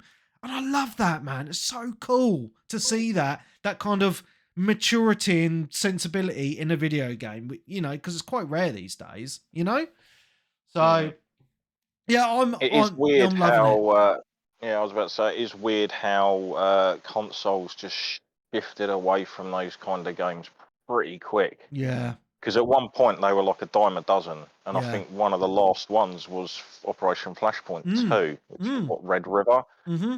And that was the last one I can really remember, and then everyone kind of just stopped making those kind of games. And I was like, well, the audience is still there for those games, and not everyone's making them now. Like Rainbow Six is more of a competitive versus game. Yeah. It hasn't really got like super sort of tactical spreading across an entire map. It's all confined to a single building kind of thing. Well, what's quite nice to see as well with the crossplay is I've not once experienced any like console wars stuff. Like people will ask for help in chat, say, oh guys, I'm not sure how to turn on my flashlight. And then people will come in the chat and say, oh, okay, mate, are you on Xbox, PlayStation, or PC? I've got the answer for all of them, mate. There's none of this, when someone says PlayStation, console peasant or anything like that. Like, everyone just helps each other out, just wants to get on and have a fun time. I'm loving this game, man. Like, it's so cool. And I haven't even got on, like, Clarky's having a bit of a banter in the Twitch, I can see, about the graphics. I actually think the graphics look pretty decent. You think it's... depending on how big the game is yeah. You've got a big... what it looks like. You've got a huge map. You've got a lot of AI running around the map, plus players. You can go into every building, every single room. And I think the graphics look really nice. I really, really do. And I haven't even got onto like some of the hardcore stuff. So just some of the quirks about the game, which people like gamers won't be used to. So map reading. You'll learn again how to read a map on the official servers, right? Because there's no real way of seeing where you are on the map. You can see on the map where squad leaders are. There's like a blue envelope on the map. So that kind of helps. Are they designated by rank? No. So basically, if you make a squad, you're the squad leader, but you can't see yourself on there, right? So basically, you will see the map, and it's got grids, right? Up, down the left and across the bottom, right? And you've got a compass, right? That is pretty much it. So basically, initially, I started to play the game and I found it really frustrating. I was like, I have no idea where I am, where the fuck I'm going. Oh my God. But however, after playing the game for 50 plus hours, like I can tell you now, I'm pretty adept at map reading because I've had to be, right? I'll spawn at a base at the beginning. I'll be like, right, I know where that base is. I can see on the map I want to go to this one. That's northeast, right? I'll get the compass out. This is northeast. these are some landmarks that I can see on the map. I don't know, like a lighthouse or something like that, right? And I'll just go. And then it's quite scary how quick your brain adapts to that way of thinking, and you get used to it, you know. And I can tell you now, like I am like the map reading guy. Like if I'm a passenger in a vehicle, like a car, and someone's like, I'm not sure where I'm going, I want to go here, and I'll be like, mate, just listen to me, you know, second right, first left, you know, and we're there or whatever. Like I can read that map with that compass, you know. So I'm really loving that about it, you know.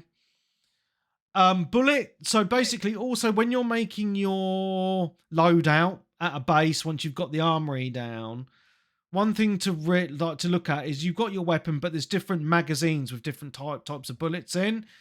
So basically, it's worth learning. So you got tracer rounds, which show like light up as you're firing them. They're good if you're they're good to see where your bullets are going. Yeah. So if you're a sniper, to show everyone where the enemies are. Like, yeah. So if you're a sniper, direction. it has a positive and a negative. So if you're a sniper, it's good to show you where your bullets are if you're too high or too low, but it shows the enemy where you are. You've got armor piercing rounds and stuff like that as well. So it's basically, you know, people are wearing armor or for like shooting at vehicles and stuff. So there's different like ammo types just to kind of learn as well, and learning how to build up your base, gather supplies, and just to communicate with the team.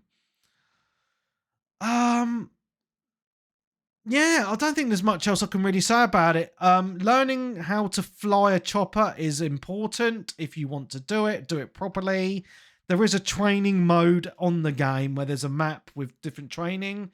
Learn how to fly the fucking chopper, because if you don't know how to fly it, you're going to crash. It is a little bit of an art form, just to make you aware. But yes, guys, I'm loving this game. I'm just loving the openness of it, because it's a huge map, but there's multiple maps.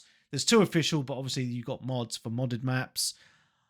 I've played 50 hours. I'm still feel like I'm learning stuff about the game when I'm talking to different people as well, which is pretty cool. But, you know, don't play it like Battlefield and just run around trying to cap different areas. You're not going to win that way. Cap a point, get supplies, build up that base, move on, and then work that way, kind of thing. But no, it is a fantastic game, and it's just if you only have a console, this is what's cool about it, right? This is why I think it's great. It's on console. There's no other experience like this game on console.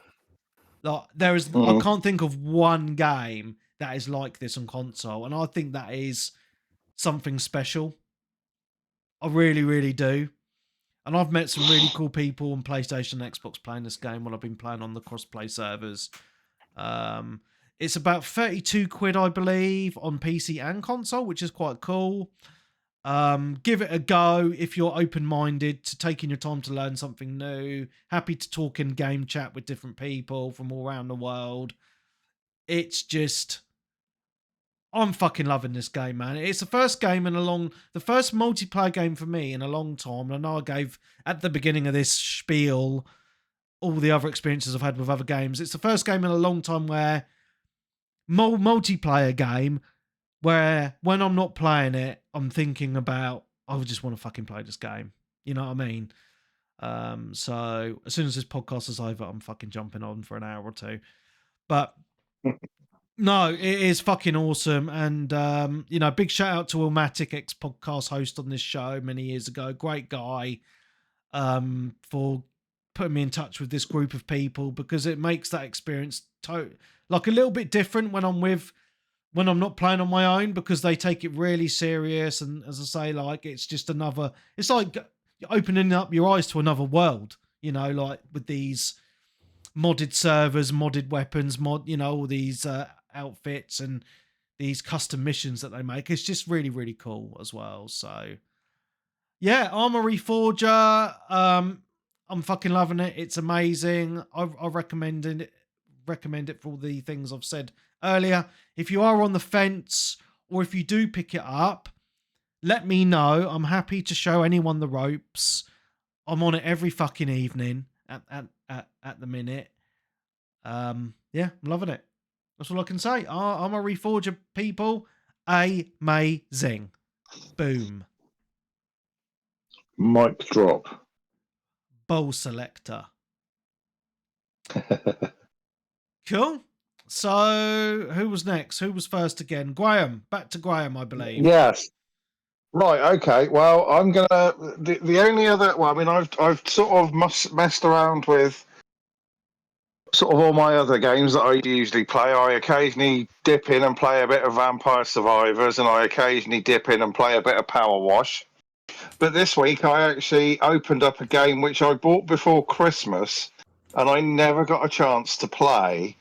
And it's a reissue of sorts of a PC game. Now, Trombone Champ Unflattened. So what this is... Can you repeat the title? Trombone Champ Unflattened. So this is a VR version of the PC game Trombone Champ, which I believe came out 2023. And it sort of struck me as being a bit of a hilarious party game. So that's the top one there, yeah. So what it is you basically have the Move controllers and you're on stage and the notes come at you on a sort of left and right hand sort of plane.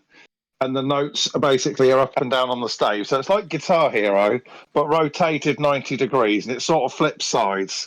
So what you do is you hold the left trigger to pick up and hold the trombone, assuming you're right-handed, of course, and then you press and hold the right trigger to hold the slide, and it's the distance on which you move your hand forward determines the pitch of the note. This sounds fucking shit. It looks like a fucking Wii U game. Yeah, I picked this up before Christmas because my kids wanted to play it, and they have played it a bit. And I had my mate come over yesterday, and we fired it up. And it's that game where you sort of stick it on, you have a couple of beers, and you just laugh at how shit you sound.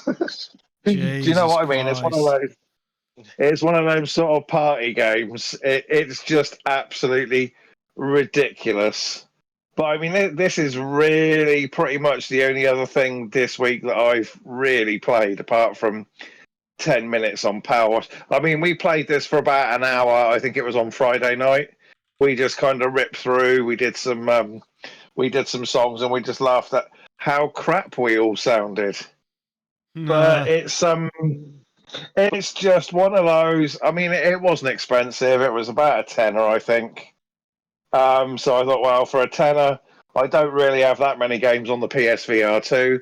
I think it's out on MetaQuest as well. So it's out on sort of the main other sort of platforms, if you like.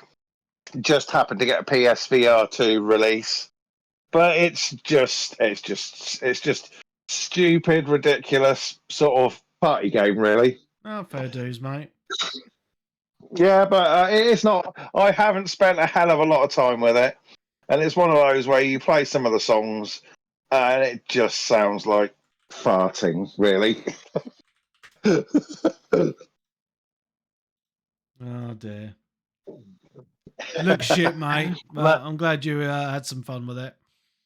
Well, it was worth it for a laugh, and I thought, well, for the price of entry for like a tenner, it was just a bit of fun. Don't know how long I'm going to play it for, but you know it's there, and the kids sort of seem to like playing it, although they haven't played it an enormous amount at this point. But maybe they'll dive in and want to play it some more. But there you go. Awesome.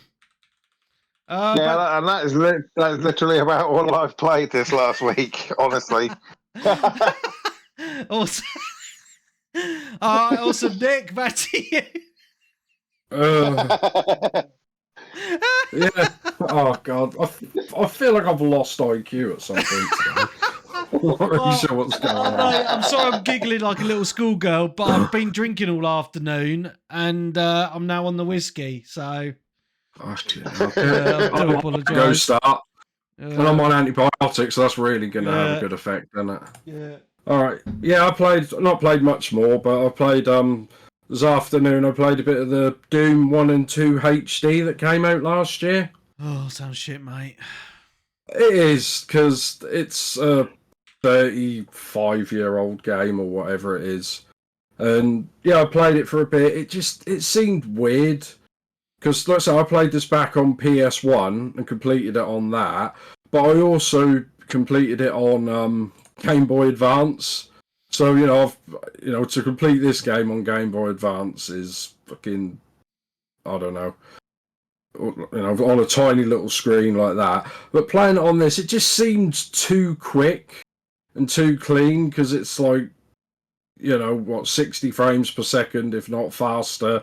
Everything's quick about it. I did put on at the start like the remix music, which is fine, but I'm like, it's like the music just doesn't sound like I remember, so it seemed off. So do you know what I mean? Yeah. Because they've remastered it, so I put the original back on. And I must have played, 4 or 5 levels, and I thought, I've played this game so many fucking times over the years. Yeah. And I thought, it's nice to see it, working. But the only thing weird is they've put this weird crosshair in the game. Yeah, I'm watching a video now. Yeah. But there's no point in the original, did it? I know, because you can't move the crosshair up and down, only left and right. Yeah. So it's just really weird it's really weird to play, because your brain is trying to play it like a new game. And I was trying to get the crosshair to move up to shoot people, that are up on the next level. But it doesn't. You just shoot. So I don't know if there's a setting to turn that off. Well, maybe it might be. Maybe, but there's usually with these games a lot of accessibility. It's good that it's got like all the games and like all the bonus levels and stuff in one thing, and it's on Game Pass, but because I've played it, so I thought, I've got my Doom fix in like an hour. That'll do me. Because that's what I sometimes get. I get the urge to play something, and usually retro. So normally, like, I hook up my Dreamcast or Sega Saturn, and I think about it all week. I'm gonna play that this weekend. I'm gonna play that, and I think about it more than what I actually play. So I mean, yeah, I played that, and I also played just a little bit of Black Ops multiplayer, and I was going to play the zombies with my mate, but I didn't have the zombies bit installed, which was annoying. But yeah, other than that, and then I'm done. One and done, mate. Nice. Yep. Who was next? Darren. Me. First Descendant had an update this week, which went amazingly well on the PS5. Oh, did it now? You know. Yeah, well, it was basically like the second part of the season. New character added, new area, and a way of leveling your weapons through some arbitrary sort of like wave clearance thing, so you can sort of add attachments to your weapons to make them better, basically. And the update was pushed through, and a lot of people on PlayStation said that whenever they booted the game up, it just hard crashed. Oh, how annoying. And people, it was weird, because obviously you had people in the comments going, oh, well, the game's down for maintenance. And it's like, yeah, but that shouldn't stop the game booting up. You boot the game up, and then when you're in the game, it tells you we're in maintenance in the game. So yeah, it launched. They fucked it, so it wouldn't work on PlayStation. They then pushed another 6-hour update on, extended it. I came home later that night because I went out on the Thursday. Booted the game up, and I couldn't log in. Every time you loaded into Albion, which is the starting area, the game just hard froze and crashed. Oh, how annoying. Went to bed, woke up the next morning. They pushed through yet another update to fix the issue. It didn't fix the issue. Oh no! Oh, for fuck's You had to sake! wait for a fourth update. I think it was like Jesus. midway through the following day. But they got there in the end. There was obviously something there that just was causing that issue. Yeah. Cool. So yeah, I was playing that. The new characters in is Raya, the sort of lightning woman who seems extremely powerful, I might Yeah. add. I have seen people in like missions cleaning house with her as effective as like say a bunny or a Freya. Okay. Freya, sorry. Yeah. So it Nice. looks to be a pretty well utilised character. Nice. I also played the demo for what is it? Blooming cold, I've got it there. The first Beserker Khazan. There's a demo Oh, for it on I've all seen a platforms. couple of people on the Discord have said that they really like that. Actually. Yeah, it's very. It reminds me of Code Vein in a way because of the art aesthetic. Okay. Yeah. It's gone for the anime sort of style. It's set in the Dungeon Fighter universe, I don't know what that is, but which a okay. few games are based in. It's sort of like there's scrolling beat 'em ups, there's one-on-one beat 'em ups. There's a lore to this, and this is obviously one of the sort of characters from it. But it's basically a Souls game. But it's Okay. executed pretty well, presented pretty well, and plays really nice and fluid Yeah. from what I experienced. Nice. So one to keep an eye on. Like I say, demos on all platforms. I have played around an hour or so of Dynasty Warriors Origins, Oh yeah. and it might be my first disappointment of the year. Oh Honest, no. So point when of did it, that come yeah. out? This past week or something? Or Friday just gone, okay. or earlier if you ordered the digital deluxe or whatever it is. 4 days early access. Um, the combat and everything is fine. Like if you've played the demo, the enemy numbers superb. Like there's certain parts of the game that are fantastic, and I enjoy those. The main issue for me is I always fell in love with this franchise from first off because of the collections of characters you could play as.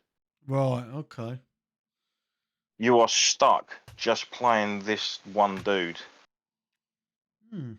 for pretty much the entire game, except the moments where you can team up with someone else that you can occasionally switch to in combat.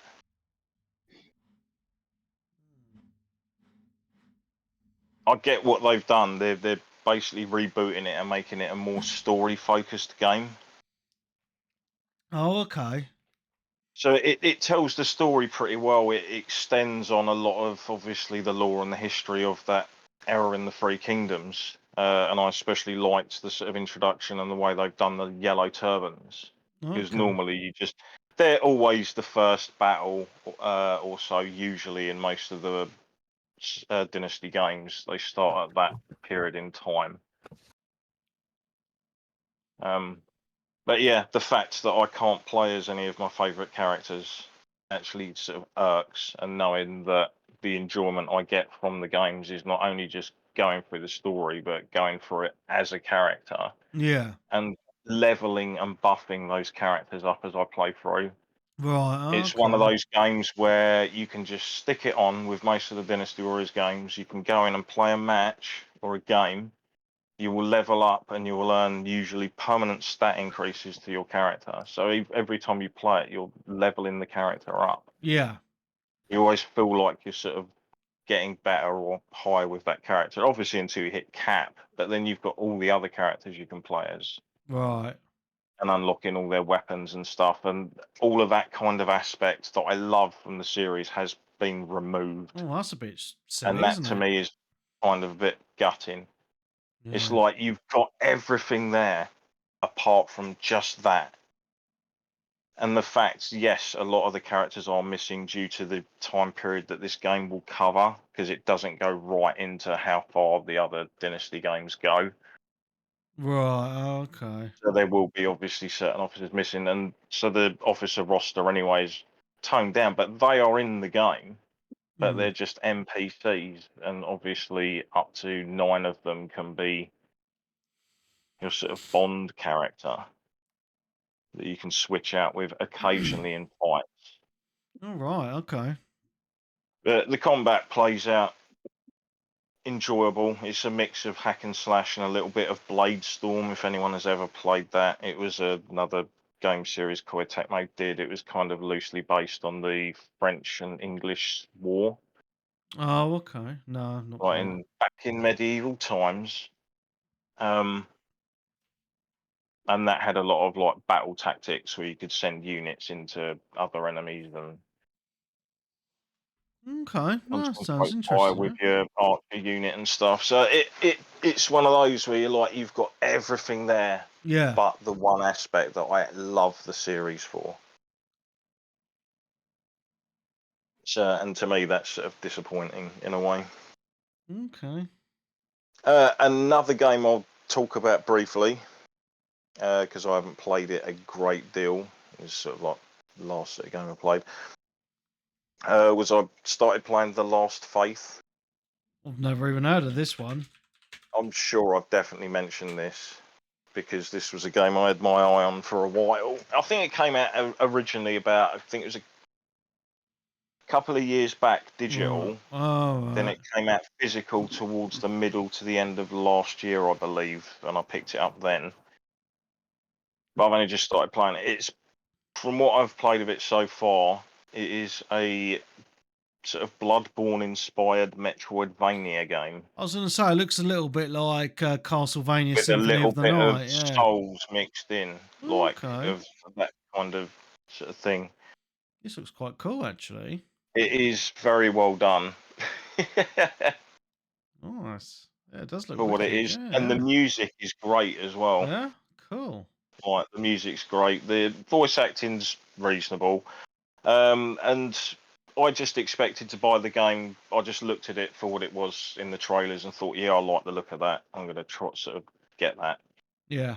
Expecting you go through as whatever, but you have actually got an option of 4 different classes you can choose at the start of the game. Okay. Cool. So you've got obviously one that uses ranged weapons and stuff. So you've got like the blunderbuss and things. The game has dodge rolls and parries as well Yeah. Nice. to it. But there is obviously a lot of the map is completely Castlevania when you look Yeah. at Bring It Up. Like to show you where you are working along. You've got the locked doors that you don't have a key for yet, so you know you can go back to. You get the shrines you can go to and rest at, which will then sort of reset the enemies. Yeah. Someone that you can go to later on to use experience or spirit gain to level different stats up, Cool. That looks etc. good, mate. So yeah, I think you can pick it up for around sort of 20 quid, maybe even cheaper. Oh, nice. I think the digital version's sort of around 15, 16 quid. I can have a look at it now. Steam. 24.99 on Steam. Came out 2023, November 2023. Okay. Yeah. It's cool. Nice. Nice, mate. Yeah, I enjoy that of what I've played of it so far. Nice. And it Cool. makes a nice change to jump back into that sort of type of game. Yeah. Nice to sort of chop and change about. Nice, mate. Cool. Right, I'm going to talk about my next game. I've only played 3 games this week, so going to talk about this next one. A new game came out in early access this week, which I have been playing. Well, I've only played for a couple of hours. A little game called Assetto Corsa EVO. I'm not going to bang on about this too much, but it is a racing simulator. It is in early access. The full release of the game is not coming out until around Christmas time this year. So at the minute, it's early access. It was like 27 quid for early, like, so that's obviously going to get access to the full game, which is quite, which is why I thought, early access. I like me racing sims, and I wanted another game for me wheel. Only has 4 tracks at the minute and 20 cars. Has races, but it's very. I'm enjoying it, man. I am enjoying it. Graphics are pretty nice. I would say the cars look stunning.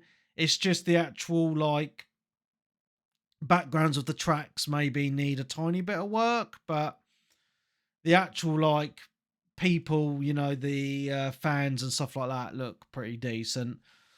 When you're inside the car view, which is the way you're really going to play this game, because it's a sim, like, it looks gorgeous, like the dashboard looks great and everything like that.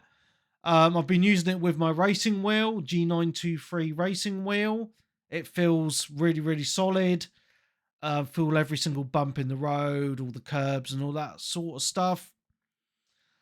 There is no online at the minute. They've actually had to put it offline because they're having issues with their servers. But at the minute, you've got access to 4 tracks, 20 cars, time, so basically practice, time trial, and races, and all different weathers. So you've got sunny, rain, storm, day and night, and all that. During the sunshine, it looks lovely. When it's raining, it is nuts, because you can, like, the rain coming down on the windscreen looks real as fuck, like, and your windscreen wipers are going and washing the rain away. If you go from dry to wet, you can really feel your grip changing as the track is getting wetter and wetter, especially offline. So I feel like they've done a really good job with the handling model on this, to be honest. So at the minute, I am enjoying it. As I say, it is in very early access, though. It's not out until the end of the year. But my initial impressions at the minute are quite positive. As I say, there is no multiplayer at the minute, so I wouldn't recommend if you wanted some multiplayer action. PC only at the minute, but I am enjoying. So I just wanted to briefly mention that. Assetto Corsa EVO. And I'm just going to move on to my last game that I've played. I actually completed a game this week. Black Myth Wukong. Completed it this week. That game is hard as fuck. And I'm going to say I enjoyed the game, but I feel like it was a little bit overhyped, to be honest. Like, I think it's a good game and the graphics are nice, but overall the story was decent. But the game is so fucking hard, man. Like, the last chapter was redonkulous. So you're used to playing through the game as kind of semi-open world, like running around areas. This is a minor spoiler, but it's not really spoiling. The final chapter, you get a cloud that you can float around the world, like the last area in, and you need to figure out where to fucking go and what to do. Is it called Nimbus? What, the cloud? Yeah.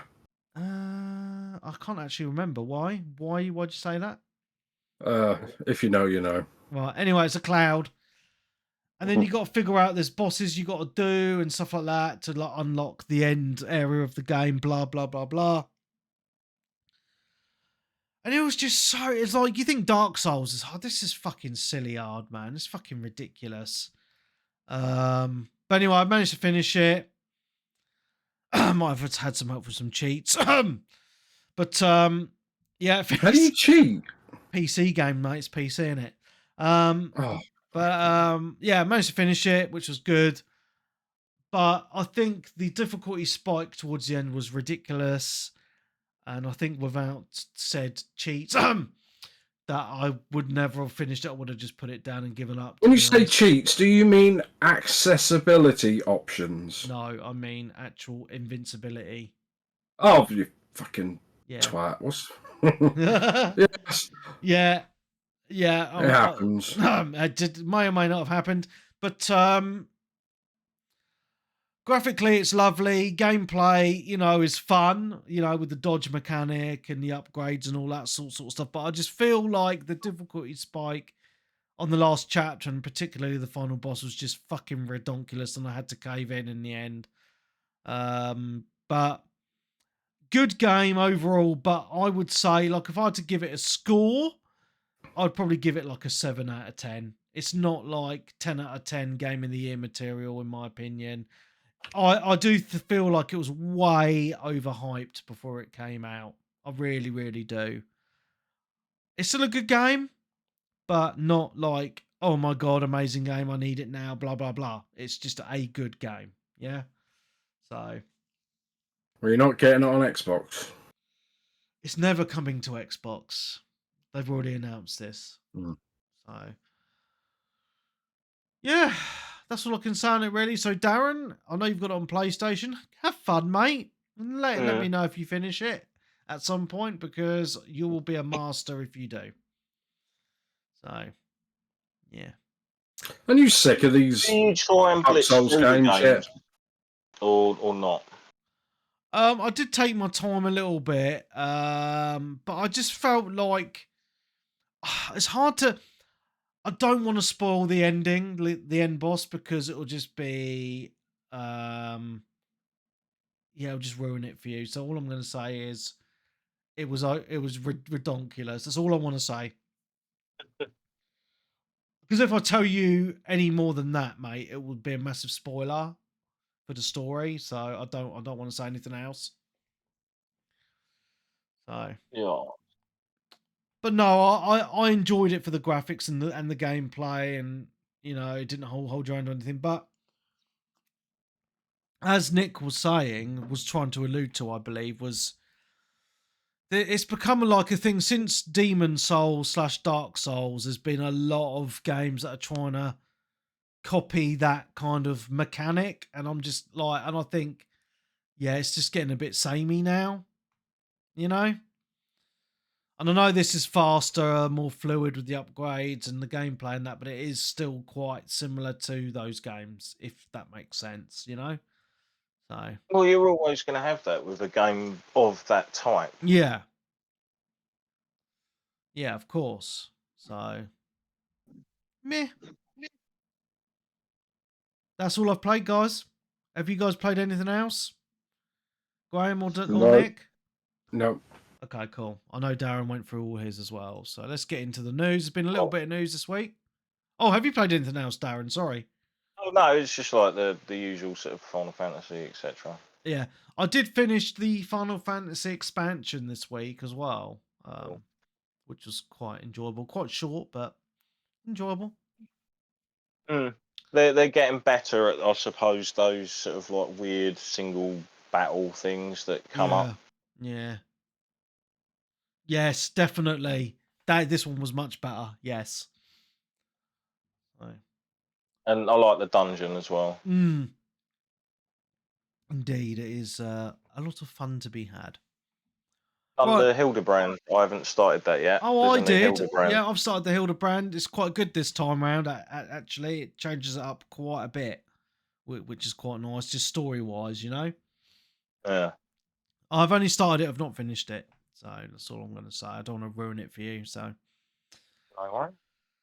Cool. Right, let's get into the news. There's been quite a bit of news this past week. Let's get into the most controversial one straight away, guys, shall we? Dragon Age the Veilguard. LOLs. Okay, so the head honcho of Dragon Age the Veilguard, transgender person who changed her name to Corrine, fucking weird cunt, has left BioWare this week. For a few reasons. One, the game rumored to have sold 75% less than predicted. But also, BioWare Edmonton, who created the game, are rumored to be shut down they're going to be, well, they're rumored to be shut down These in are still all February. rumours, as far as I'm aware. Like this, Yes. I haven't seen any of this officially confirmed. Yes. Yeah. But these Just are sources close say. So the rumors about it being shut down in February are rumors, but the main person, the head of the studio, the trans weirdo, has left. The one who put all that DEI bollocks into the game and ruined it, which made no one want to buy it. Worst game ever. You suck. People still have to sign off on it. Mm-hmm. Indeed. But, as I say, that's been quite an interesting piece of news this week. That, you know, just 3 months after launch, the head of the studio's left. And now there's rumours that the studio is going to be shut down.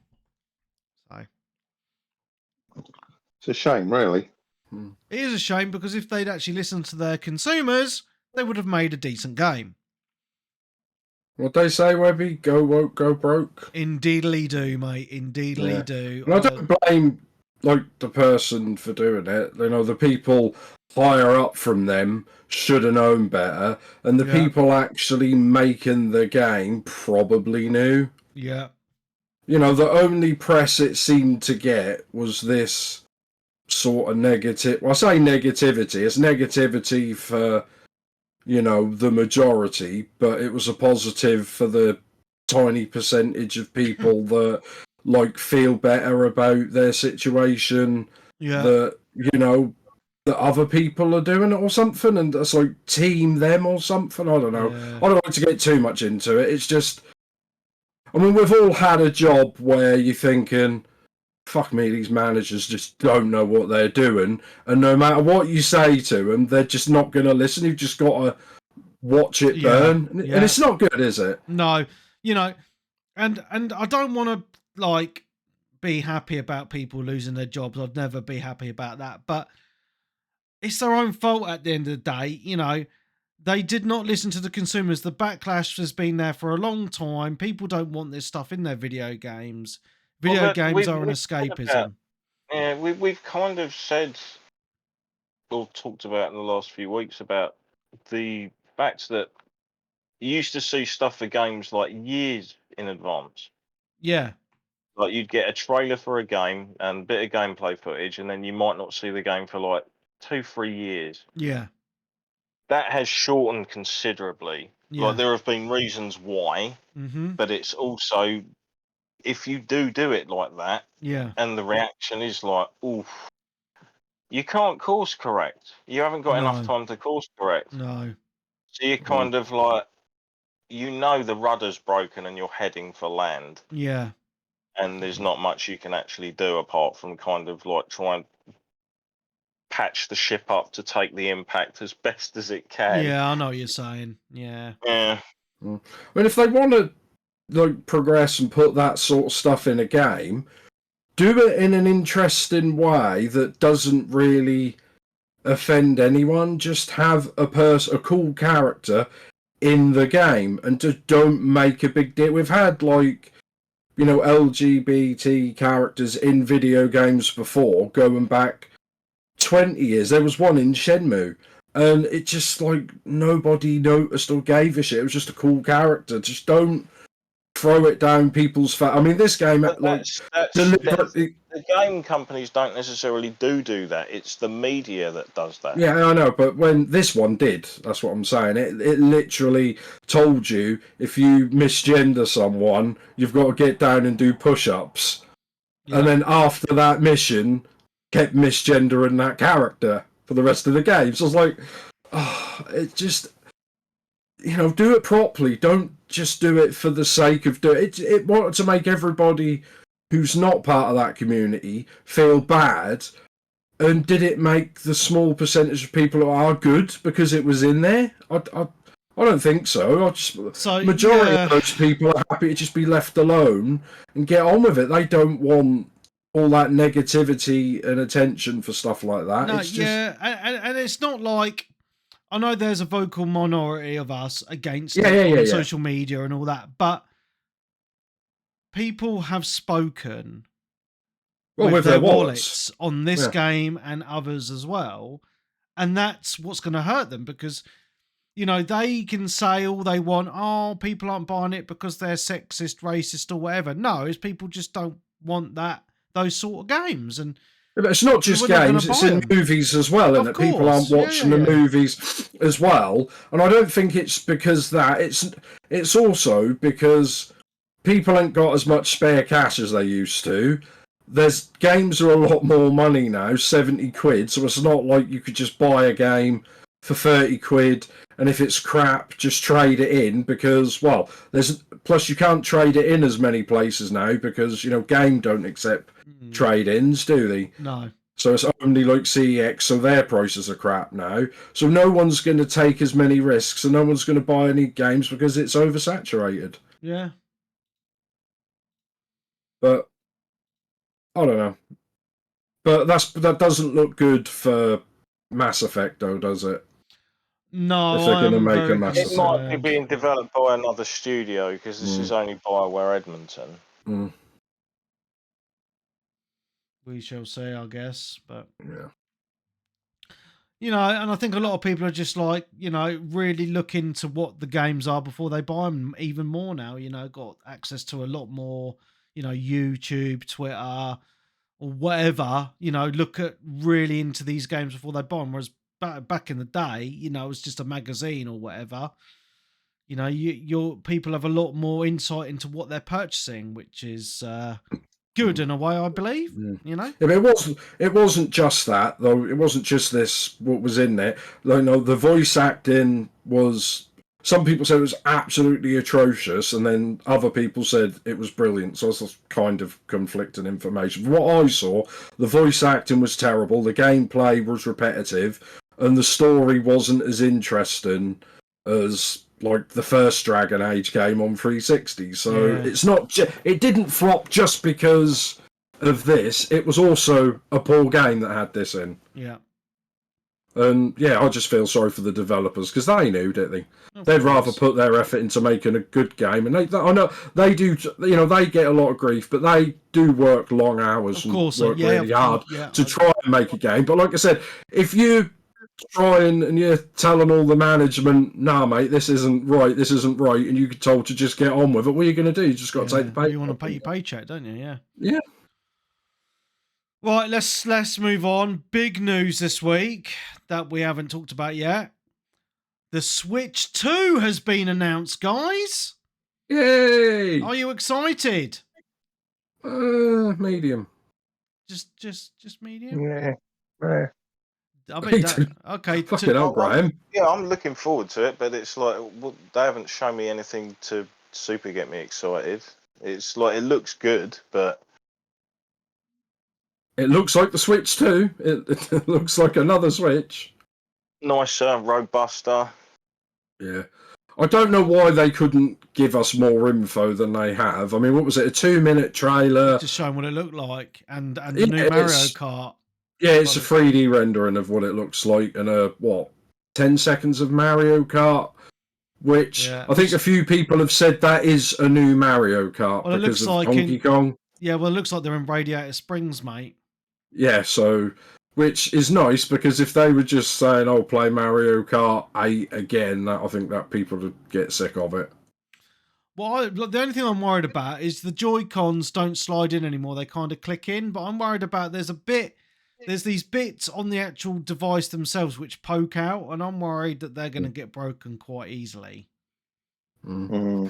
Well, you'd like to think it's because it looks magnetic, doesn't it? From what it looks, and those little bits. But I mean, I've seen a few videos on YouTube of people overthinking it, and they were saying like when they showed the Joy-Con analog stick sort of spinning round, that's Nintendo's way of confirming there won't be any more Joy-Con drift. I'm like, probably wishful thinking, but. But yeah, we're going to get a proper reveal in, April?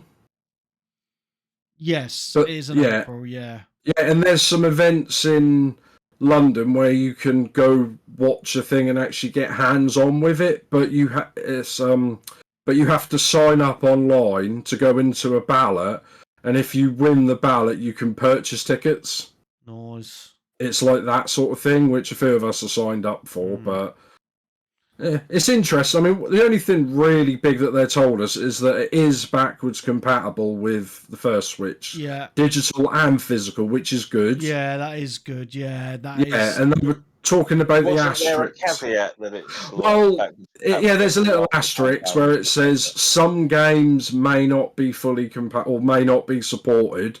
Most people seem to be thinking it's like, you know, like the Labo stuff where you had like the cut and things like that, and possibly, you know, maybe the Ring Fit, because you have to put the Joy-Con and clip it into different attachments, and obviously if the Joy-Cons are slightly bigger, they won't fit in those attachments. So I'd assume that pretty much all the first party games are going to be fine, and a few people are mad because they're like, oh, what, they didn't announce that all of the, you know, Switch 2 is going to make all the old games run in 4K 120 frames. It's probably not going to do any form of the most you could like wish for is some sort of AI upscaling or checkerboard upscaling. Well, like TVs. So this is my thoughts, right? One, it looks nice. It's a lot bigger than the original Switch, screen-wise. Controller's slightly bigger. The device is bigger. Two, do you think it's weird that they showed the first Switch with the slightly smaller screen and not the newer one with the OLED? Because the OLED, it's the same size, but the actual, similar with the Steam Deck, it's the same size plastic, but they stretched the screen out like so less borders. The thing they did that to make it look better. So a couple of things. It's bigger than the original Switch, controller, like screen and all that.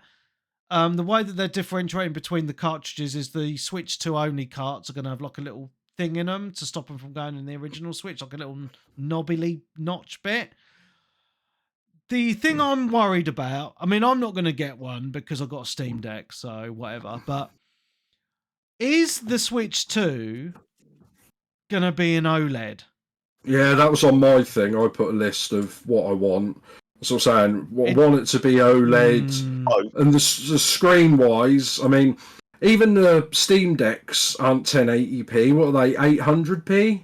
Yeah. So a couple of things, right? So I wouldn't surprise if it's not 1080p. Let's just go back to the OLED thing, right? Looking at the Switch 2, what they've got there, right? There's quite a big border, like in one from the original. You know, like on the original Switch had a big border. Yeah. The Switch 2's got a big border, right? So I'm going to guess, this is my prediction, that this is not OLED, and then they're going to bring out an OLED model where the screen's even bigger and fills up that kind of border. That's my prediction, right? Yeah, it wouldn't surprise me. That is a Nintendo thing, and they always do something like that. My second prediction is that the maximum resolution you're going to get out of this is 1080p. Yeah, I'd like that. I really think for the handheld, I really do do you think mean that. for the console? Yeah, even on the telly. Even on the telly. You don't think they're going to get a 4K like through the thing? I don't think so. I think they'll probably still try for 1440. I don't think so, mate. I seriously think they'll stick with 1080p. I really do. That's just what I feel. What, the handheld and the TV? Yes. I don't think the handheld will be 1080p. I think it'll be identical to the Steam Deck. I think it'll be 800p. I would love to be proved wrong. Yeah, I would. I just think how they buy these, because I was watching a video on Steam Deck OLEDs today, and they were saying that they buy their parts from the same place Nintendo buy a lot of their stuff. So, I mean, realistically, how much more money is it going to cost? I mean, because what the Switch now is $720.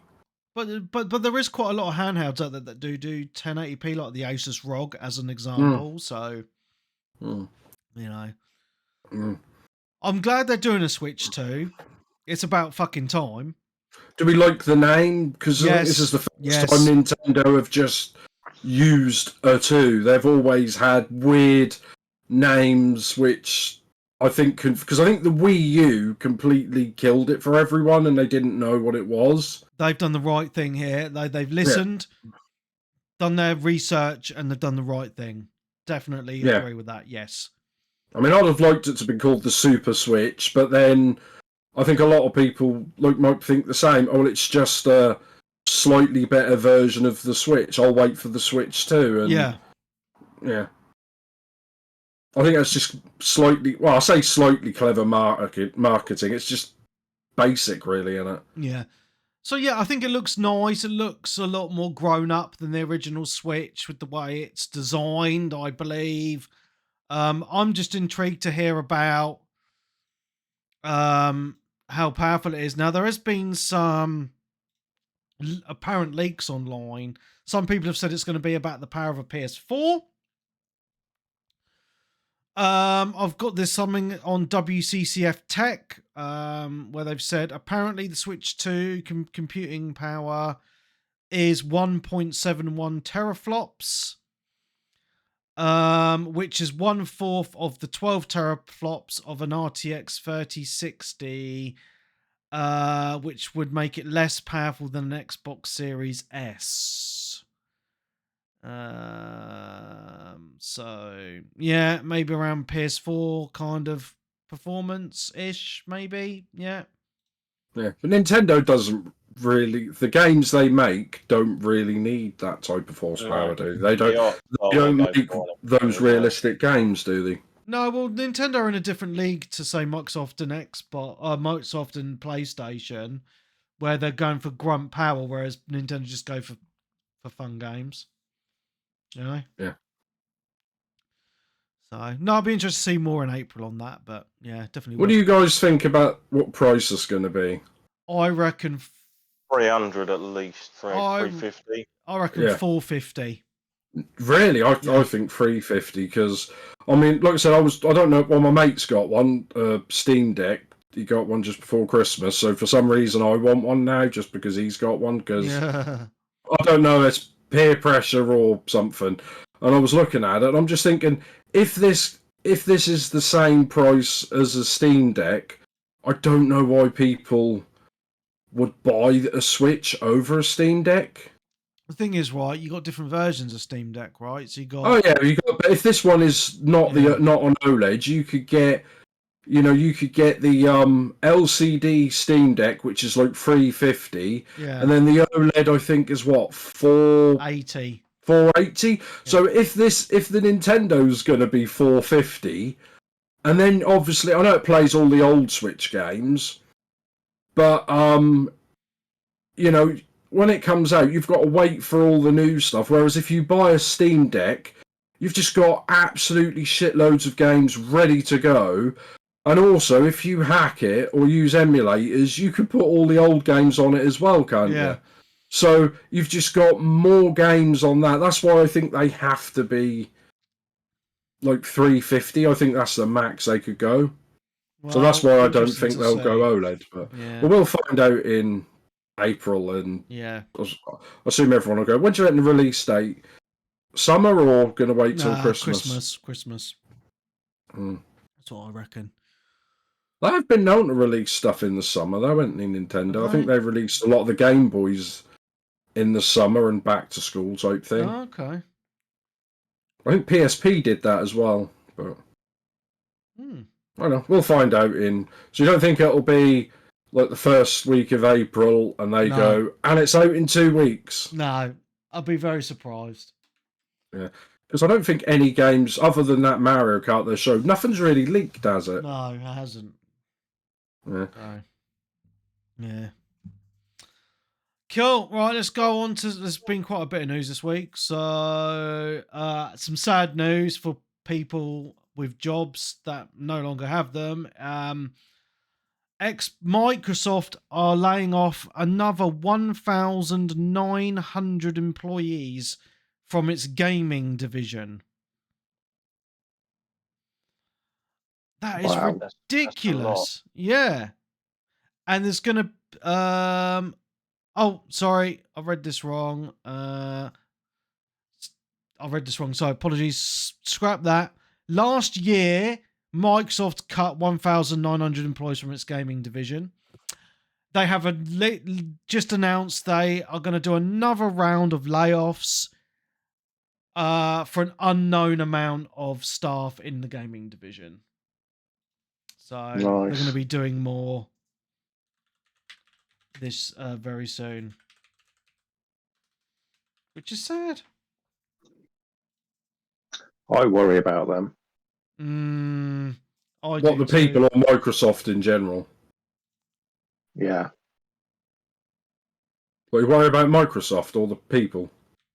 Microsoft, they seem to be, well, I mean, the industry in general, but Microsoft especially, seem to be getting rid of a lot of people. Yeah. And I'm just wondering about the strength of the Xbox brand at the moment, honestly. Yeah. Mm.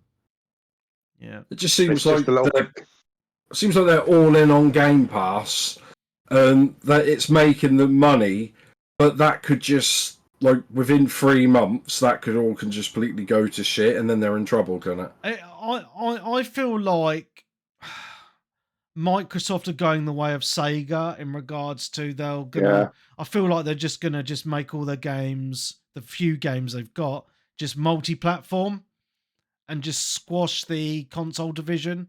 I feel like this is coming. I don't know why. It's just a feeling I have in my gut, and it's sad, if that happens, Yeah. Well, Microsoft have always been a software company, haven't they? So it's just but like, obviously, it's in their DNA. if Microsoft stop making consoles, then it could happen. Sony have no competition. No, I mean didn't they get a bit of shit on you say that, but the Nintendo outsell PlayStation. Yeah, but it's a completely different market, Nintendo. A completely different market. Gaming. Yeah, but it's a different gaming market, though, isn't it? That's the thing.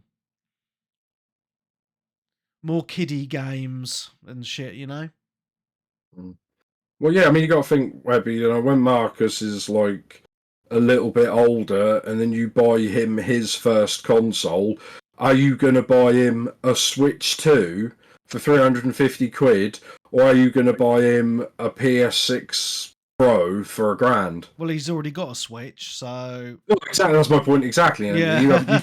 That's what I'm saying. So all these, when all these kids are getting born, it is... I know it's not nice because they are still good games. I'm not just saying they're only kids, they're only games for kids, but it's ones that parents, and adults can enjoy, nostalgia-wise, because that's what they used to play, and they use them to introduce them to the games to their kids as well. So whilst those kids keep coming, they're going to keep selling the consoles. Whereas I think, PS4 and 5 and stuff like that, after 5-6 years, the majority of people have bought that and then they're bored.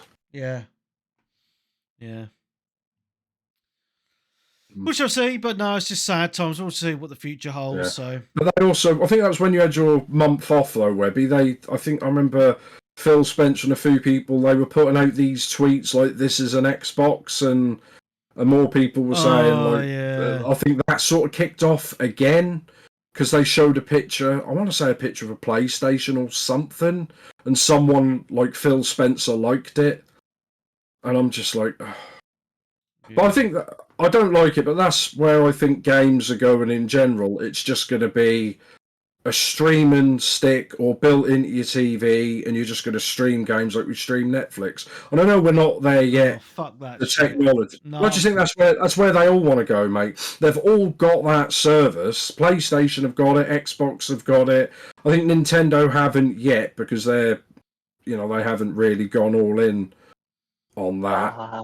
That's not somewhere that I want to go as a personal preference because Well, that's why I think when they do that, when someone else comes along and doesn't do that and does that, then people will go towards that, or people will just go to PCs instead.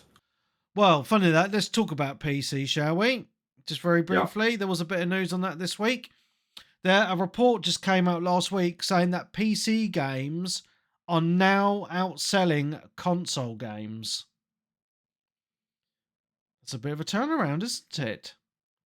I think you posted that in the WhatsApp group. I thought that was always the case. No, it says that the state of video gaming 2025 for console gaming, it's a bit down, but PC gaming is growing year on year. whereas console gaming is not growing at all. There's more games released on the PC in general. Yes, but they're saying that the market share for PC gaming is much bigger now than console games. and basically, I'm just bringing this down to a few paragraphs. Obviously, PC gaming was envisioned to be dying many years ago, or to die out, but it's actually done the opposite, and it's just been growing year on year on year, and is now outpacing console gaming quite significantly, which is quite a strange trend, really, when you think about it. But I think it's quite cool, because it looks like, because to me, that's more people are now opened up to that kind of open market of PC gaming and modding and cheaper games, etc. I think it's a good thing. Yeah. I mean, I've noticed, like, since I got my PC again and been doing some like PC gaming, just how much more easier it is to download games through Steam. It's like like, whereas when I first got into it, you have to obviously put all the discs in. Like, sometimes games came on 3 or 4 discs. Then you had to go to the website from the manufacturer to download the latest patch to get it to actually run and things like that. Whereas now you just go to Steam or any of the other ones, just click purchase, and it opens and just download, and it creates a desktop, and you go, and it automatically downloads all the latest patches. So it's easy. PC gaming is so easy. Frosty's just put in the Twitch chat. It's so easy. Once you've got your PC, it's like games are like £20 or £30 cheaper than their console versions. And it's just, you click a button and download. I just want to read this little bit out. Beginning in 2021, console gaming growth started to slow, which is particularly clear in worldwide Xbox and PlayStation console sales. Compared to previous console generations, Xbox and PlayStation console lines have, after 49 months, sold nearly 7 million fewer systems than the previous generations. PC gaming, meanwhile, has only continued to grow. While console gaming has stagnated since 2021, PC gaming revenue has grown 20% since that time. Wow. That's quite a substantial growth, 20% in like 3 years, And it is easier than ever before. Like, you literally built, like, you can buy a pre-built PC, it might be more expensive, but your games are so much cheaper, man.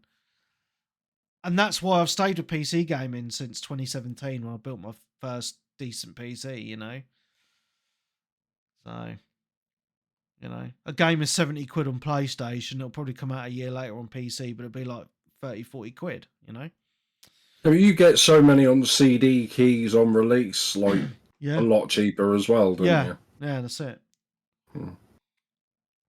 But anyway, I just thought there was an interesting bit of news anyway, for those of you that might be on the fence on PC gaming or haven't dabbled, just to know what's happening on the other side of the industry. The new NVIDIA cards were announced for PC, coming out at the end of January, the 5000 series cards. The prices. Which one have you pre-ordered, Webby? I've not even pre-ordered anyway. I'm happy with what I've got. But I believe... where were they? I'm trying to find a thing. I think the 5080 in the UK is about £1,000, on just like 950 quid. And then they go up from price, and then I think the 5090 is like £2,000, which is redonkulous. I mean, that's just for like graphic designers that has a business in it. Who's going to spend that just to play games? Yeah. I mean, obviously, people who've got money to burn might, but like I said, my PC, like with everything, cost 1,100 quid. Yeah. And you want to spend £2,000 on just a graphics card? Well, the point, like, so basically the 58, so basically it starts at 5070, which is 539 quid, which isn't too bad actually. The TI version 729, the 5080 979, and the 5090 1939. You'd be all right with a 70 card anyway. They'd be amazing, but just so people are aware of prices. I'm waiting for Digital Foundry to give more info on the comparisons between the 40 series and the 50 series. But again, it's just to make people aware of prices if you're thinking about bidding PCs, etc. Last bit of news that I have. Feel free to chime in after this if you've got other news that I've missed. Kingdom Come Deliverance 2 is coming out very soon. Lots of people looking forward to it. The first game, I only played a little bit, but people absolutely loved it. I couldn't really get into it. It was a bit too hard for me because I'm a noob. But apparently it's been banned in Saudi Arabia because it has an unskippable gay sex scene that lasts for over 2 minutes. Now, it does, like, and the reason I'm bringing this up is because it makes me laugh. Because the first game was lambasted by the left-wing media for being too white. Because it's set in medieval times in Europe when it was just white people, funnily enough. But people obviously complained about that. But now the right-wing are complaining about it. And obviously the Muslims in Saudi Arabia, etc., are complaining about it because it's got an unskippable gay sex scene in it. These guys can't win, can they? So I just wanted to mention that because I thought it made me chuckle. I agree with their decision, only because it's unskippable. I mean, RPGs are meant to give you options, right? So the fact it's unskippable, isn't it like a romance option or something choosable? But unskippable would mean it would be a story aspect. Yeah, so that is basically the news that I've got. It could be wrong. I don't know. But this is what I've read and copied and pasted into my Google Sheet. Because as you can see, if you're watching, my Google Sheet is literally just copy and paste of sources off the internet. I don't actually write anything myself because I'm a lazy fuck. So, okay. Interesting. Nice. Interesting. That's all the news. Any other news from you guys at all? Not really. If not, fantastic. We have been going for 2 hours and 13 minutes on this recording. Live streaming for 2 hours and 37 minutes. I think it's time we had a rest, guys. Nice. Wonderful. Before we leave, I just want to say a massive thank you to everybody who stuck with us in the Twitch. So the people that are here at the end, if I don't read your name out, quickly shout at me in the Twitch chat. Clarky79, Darkest Frost, Nick Fights, and Strokey McGingers. Thank you very much for sticking with us till the very end of the live stream of the podcast. If you are not listening live, what are you doing? Head on over to twitch.tv/Webby360G every Sunday the show starts at 7:30, but I usually kick the stream off at 7:15 with some lovely music to get you in the mood. So yeah, fantastic. So thank you very much. It's been emotional as always. We shall see you next week. Goodbye. Cheers, dudes. Well, good time.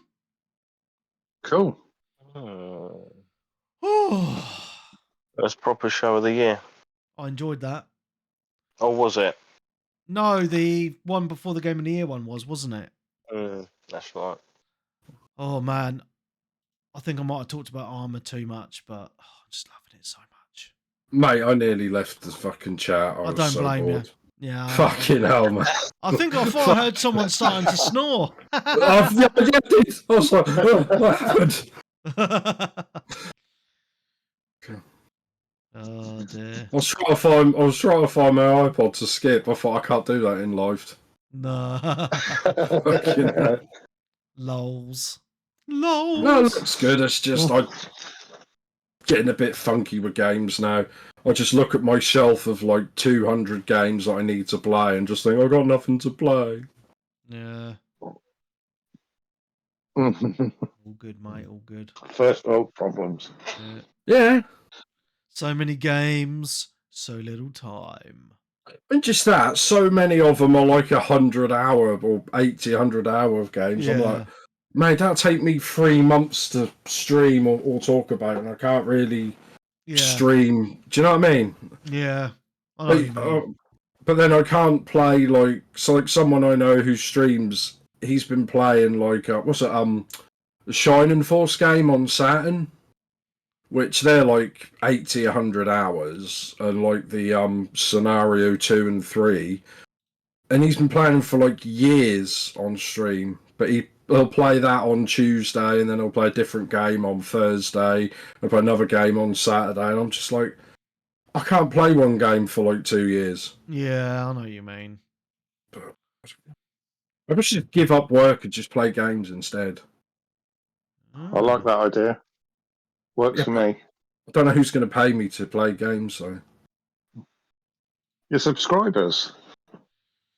What you need to do, Nick, is become a house husband. I like that idea. Yeah. I don't know if it works. Send Vanya to work full time, and you can just live off her wage. I think Skins down London. He's doing that. Good lad. I thought he was a photographer. He goes out and does photography, like weddings and shit, doesn't he? Well, he's had the baby, and from as I'm aware, like she's going to work Monday to Friday, and he's going to look after the kid. But then he's going to try and like work part time on weekends, so they can look after him together, sort of thing. So part time then. I don't know, 5 days a week looking after a kid. That's a full time house dad, right? Well, but when they're a baby, mate, all they do is sleep, so he'll just be gaming all week. Mm. So what you're saying is, I need to have a baby, and that will improve my life. No. No. So don't do it. Definitely not. I think having children is very rewarding. However, it's hard work. Oh yes. And say goodbye to all your spare cash. I don't have any spare cash now. Well, if you don't have spare cash now, you'll have even less of it if and when you have a child. I could sell the games I can't play for money for the kids. I see it all work out in the end, doesn't it? Yeah. But just don't become like, if you have a child at some point, right? Don't become like certain. I'm not going to name names because that would be naughty. But don't become like certain people, ex-members of this community, who all of a sudden, when they have a child, they just completely ignore their mates and never game online again. That's all I'm going to say. People in the know will know who I'm on about. I'm going to give a hint, Americans. But yes, that's all I'm going to say. We used to be best friends, and then what happened? You had a child, and you never talked to your best mate Webby ever again. That's all I'm saying. Sad.